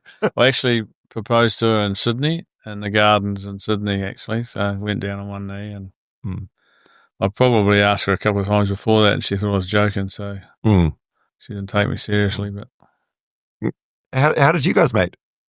We've known each other for years, and then it was really a relationship that her father had passed away, and then Mum had passed away, and then I know just through that relationship grew out of talking about our respective parents. And Is this a number 3 for you? yeah, well, number one, really. I've only got one wife. Yeah. Well, I mentioned before the podcast started, like you and I and our respective families were in Dinero on Fiji, like many years ago. I think probably before you were married. And it was fascinating, sort of, seeing you briefly how you were running your family with fairly young kids at the time. Yeah. You were running them almost like a micro team in a way. It was quite inspiring to see. Yeah, well, I mean, Tash has done a wonderful job helping blend the group together, and it's difficult. It was effectively 3 families, so 2, 2, and 2, and but now we're a group that are pretty solid, and the 2 oldest girls, Whitney and Jess, are their own right, very successful, and the 4 youngies are all starting to grow and become successful in their right too. So it's wonderful. Yeah, Whitney, one of the Black Ferns coaches. Yeah, what? Do you text her? Do you have any sort of input in that? Well, no, not really. I mean, I wanted to give her space to do her own thing, and we talk about rugby. When we do chat, and she's she's come from a teaching background, and she's strong about her thoughts and beliefs, and which is good. She's got her own rugby nous. She's pretty sharp. So, not from bad stock, to be fair. Yeah, well, I think she too got a lot from Dad, and more so from him than me, I would suggest. And your wife Tash, I feel like you sort of touched upon this before, but what sort of role has she played in your success? Oh, she's came into my life at a really great time as I took over the All Blacks, and she's a former sportswoman herself. She's a very successful netballer, and she's a very straight shooter, so she's not frightened to tell me what she thinks I should be doing, and she's strong with that, and I love that because she's got good wise counsel and good understanding of sport in itself, and but more importantly, what's right and wrong about life. So she's been wonderful, and as I said, as a blended family, she's been a wonderful mother. So been great stepmother as well. Yeah, because I suppose she's got to run the household because it's not just the 11, 12, 13 games, whatever a year we see on TV, is it? Like there's a lot that goes on. What is it exactly? Like with All Black coach, like how many nights a year are you away from home? Well, I think one year we were about 290 days away from home. So, but most years would be 140 to 190 probably. So, at least half the year or more. So there's a lot of time where she's left dealing with stuff, and it's difficult enough, when it's not a blended family. So when it's a blended family, you're dealing with other people as well, and there's multiple people to be looked after. So during the earthquakes, Christchurch was all cones, and we had kids getting dropped off all over the city to schools, and she was having to do that, but she was on the money, and we were still learning to be a couple as well. And at times, she probably shouldered massive amount of responsibility and more than she probably deserved to have to take. But it was just, as I said before, the sacrifice is that group of people, not the person doing the job. Like, it's not a sacrifice to coach the All Blacks. It's a sacrifice not to have your husband or your father at home. I think they're the people that sacrifice. And whenever like you were under the spotlight or copping criticism, what sort of impact does that have on her? Oh, they feel that, but they're also, as I said, because she's been through the sporting arena herself, she understands a lot about it, and her advice is, she's probably one of the first people I'd look to when I'm frustrated or I'm feeling something, I can talk to her about it, and she'll have good advice for me. So she's been great. Yeah. I've got a photo here. I found this online. It's a beautiful photo. I think this is from 2019. Where did you finish in the World Cup? Was it third? You got the third place medal. Yeah. So there's a really nice moment where I think you go over to the grandstand. There's security guards. She breaches all health and safety protocol and Jumps over the barrier, and then it's you guys on the field together. And it looks like a couple in love. Oh well, yeah, I do love her, and I'm pretty sure she loves me too. So can't. I certainly have no right to be saying that I've done all this by myself. I mean, she's certainly been a big part of it. Yeah. So I feel like you're at that reflective stage of life now. What are you still working on as a man? Still trying to be a better husband and better father, and they're the two key jobs I've got now, and still be a better coach. Like, just be a better human being. Don't get it right every day of the week, but if you can keep asking yourself to be better, I suppose you've got a chance. Certainly not perfect, that's for sure. Well, nobody is. No. And we're all flawed, and anyone that isn't has lived an incredibly boring life, right? Yeah. Well, I think we're all flawed by the things that happen to us when we got no control over those things when we're young children, and we're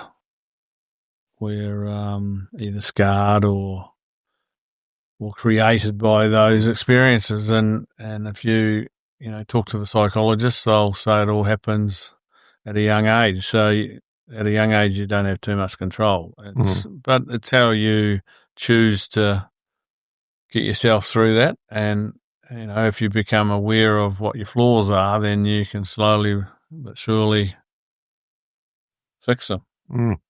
Or try and do better. Or control them. Yeah. So they're not flaws, and they're not such a handicap to who you are in your everyday life. And, some people, unfortunately, don't get to do that, and it's a tough old life for them. So. What are your biggest flaws, would you say? Selfish.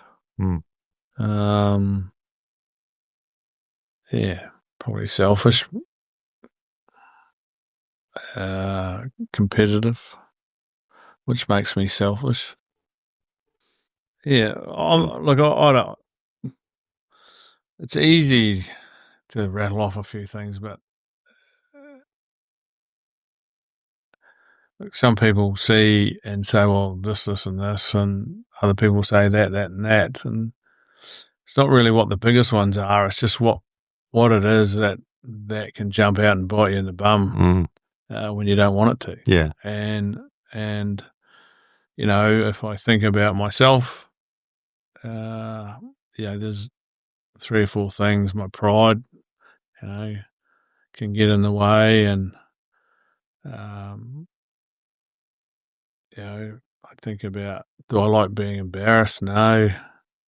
When I was younger, a lot younger, I couldn't laugh at myself because I was too, I'd be ashamed or embarrassed by, people laughing at me or laughing at something that I should have been laughing at too. And so, there's lots of things that, and they come and go too. Like, you get one under control and then something else will jump up. So, but by and large, I'm pretty happy with the human being I am, and I've got the love of a wonderful woman and my children, and I've got some great friends. So can't ask for too much more than that. Yeah. You seem like you're at peace. Are you someone that you'd want to have a beer with? Some days. That's a real honest answer, and I appreciate that. I feel exactly the same way. Some days certainly wouldn't want to have a beer with me because I might be a wee bit grumpy. But look, I understand I'm just turned 66, so every day is a good day that you wake up, and you can be as reflective as you like, but really life's about living now. I'm not. There's no point in me judging myself or allowing other people to judge me. At 66, I've just got to enjoy every day that I'm alive. I don't know how long I'm going to still be here for, and look, I hope it's as long as possible. But if I happen to go tomorrow, then I'll go knowing that it's been a pretty good life, and I've been fortunate to have been involved in some wonderful things. Shit, that's a beautiful answer. Your grandkids, how do you hope they see you as a man? Well, we don't have any yet, so come on, massive blended family. Who's going to be first? No, we don't want to put them under pressure. But look, I don't know, and I think again, if we are fortunate enough to have grandchildren, and I just want them to know that Granddad's someone they can go to and get an ice cream or get a piece of chocolate or all the things that Mum and Dad don't give them because they're not allowed them. Granddads and grandmothers are there to spoil grandkids. Jeez, I could see you being a granddad, and I reckon you'd be a fantastic one as well. Great for shoulder rides. Well, I'd be great for the ice creams and the chocolates because I like them myself. So. Yeah. When was the last time you cried? Are you quite in touch with your emotions? Oh yeah, I get quite emotional when we start talking about family. Yeah. I'm surprised I haven't cried when you give me that picture of Tash actually. But it's a beautiful photo. Actually, just the whole moment, like her jumping over the barrier, and you both look so happy and at peace and calm. Yeah. Yeah, I mean, I'm sure you'd prefer a different colour medal around your neck, but the fact that you seem so happy and you've got your chest puffed out with a bronze medal. I don't know if that's my chest. I think that's the gut. What are you most afraid of? What am I most afraid of? I'm not sure I'm afraid of anything, really. It's probably a pretty cynical answer because I will be. There'll be things that I'm not a big worrier. Like I've always thought that worrying is a waste of time because it hasn't happened. Then okay, prepare for it to happen and have a plan for it. Or if it has happened, what are you doing about fixing it? But as I said before, life's been. I've been very fortunate. There's not too much to be afraid of because I've been treated to a wonderful time while I've been here, and I guess you fear that the people you love get hurt or Tash got breast cancer a wee while ago, and that was tough, and you fear that, but things are going really well there, so keep your fingers crossed that carries on. But that's really the only thing I'm fearful of. I'm not scared of, life ending or not being judged by other people. That's never been something that's bothered me. But I think, if I got down deep and honest about it, really is the only fear I have is what may happen to your kids or your wife or the people you love. Yeah, I'm not scared of dying, but I think it's not something I want to do, but it's the FOMO aspect, I guess. It's what you'd miss out on. Yeah, well, if you dwell on it too long and you think about it, that's what it would be for me. Yeah, I guess you have no control over being born, and you have no control over when you're going to go. So, but you do in between, and that's why I said, I'm 66 now, and I'm trying to work really hard on not allowing other people to affect me through their judgment or, be tied down to how they think I've got to do this because they think I should be doing it. If I'm doing what needs to be done because it's right for me and the people that I love, then, I'm living a pretty good life. And if I happen to drop dead, I'm going to be, I won't know I'm dead. But I know that I've had a good go, Yeah, you sure have. What do you think? Is there an afterlife? Oh, look, I don't know, but No, well, no one knows. But if there is, then we'll enjoy that for what it is, and that's a whole new experience, isn't it? Am I a spiritual person? Not overly, but certainly not underly either. I think I'm sort of middle of the road. But it'd be a hell of a way to go if there is an afterlife. It'd be a bloody good party. Bonus. Yeah. Is there 3 words that you'd like family and friends to use to describe you at your funeral? Have you heard this before? You may have even come up with this. I had this guy on the podcast called Dougal Allen, multi-sport legend, podium finished on the Coast to Coast 9 or 10 times, then became America's Cup cycler. He does some like 24, 48-hour adventure races, and one of his teammates was Richie McCaw. Yeah. And he said during one of the nighttime challenges to keep everyone sort of motivated, Richie went around the team and got everyone to say 3 words they'd like people to use at their funeral. And he couldn't remember Richie's 3 words, but one of them was integrity, and he thought it was an interesting word because even though I'd only known Richie a couple of days, that's definitely one of the words he would have used for him. Yeah. Is this one of your coaching things? Did you give this to Richie? No. We often talked about, your story. What story would you want them to tell about you when you have your grandchildren on your knee or your son or daughter has their child on their knee and they're talking about you. We talk about that a bit, but no, the 3 things I don't know, like, does it matter what they say? Like, at the end of the day, you're going to have some people say he's a bastard. Some people are going to say, he's brilliant.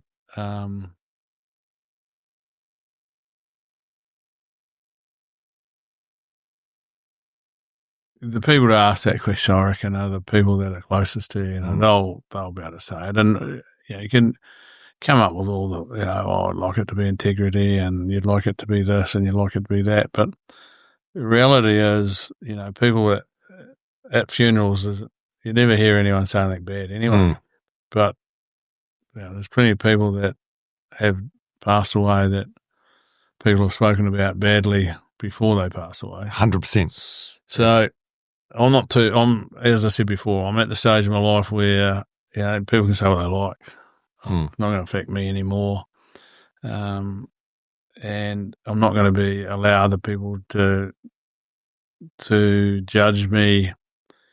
The people that I love, they can judge me, and I'll judge myself. So.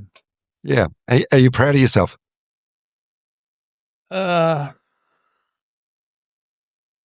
I proud of myself? I'm. If you look back to a little boy that was born in Mosgiel,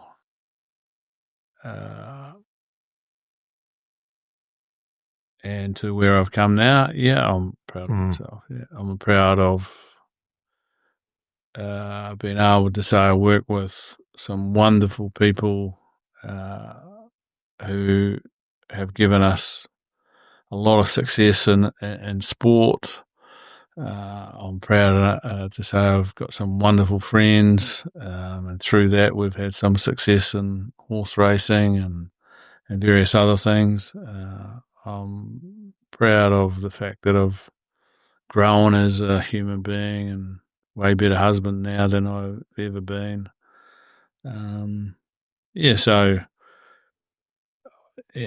I would be. I think I can sit here and say I'm proud of myself. Yeah, but I'm also realist enough to know that I could have, if I had life again, would there be things I'd change? Yeah, 100%.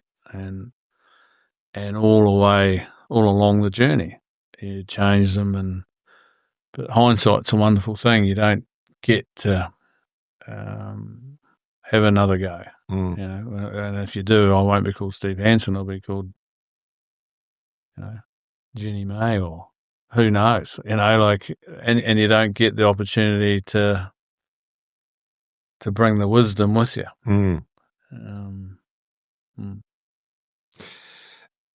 This has been great, Steve. This has been really good.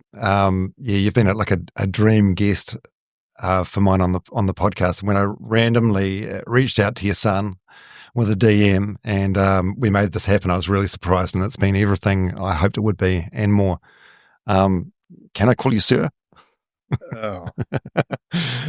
How's it been for you? You okay? Yeah, no. I mean, it's a hell of a life, and there's a lot to reflect on, and I just wonder how you feel reflecting on it for this length of time. Well, I probably haven't spoken about myself like this for this amount of length and time, and it's enjoyable doing podcasts. I've been lucky enough to do a couple of them, and you get an opportunity to actually express who you are and have the opportunity to thank the people that you've worked with. But at the end of the day, we're just all people, and some of us are lucky enough to be successful at some things, and whether it's academia or whether it's sporting prowess or whatever it may be. So it doesn't make us any better or any worse than anyone else. It just means it's who we are, and through our success, our family's benefited, and I'm grateful for that. Well, I'm so incredibly grateful and appreciative for your time today. It's been amazing, mate, and thank you so much. Yeah, thanks, Tom, and I've enjoyed it too. And I enjoyed the coffee. And you didn't even have to pay for it. There he goes. Cheers, Steve. Good man. Thank you.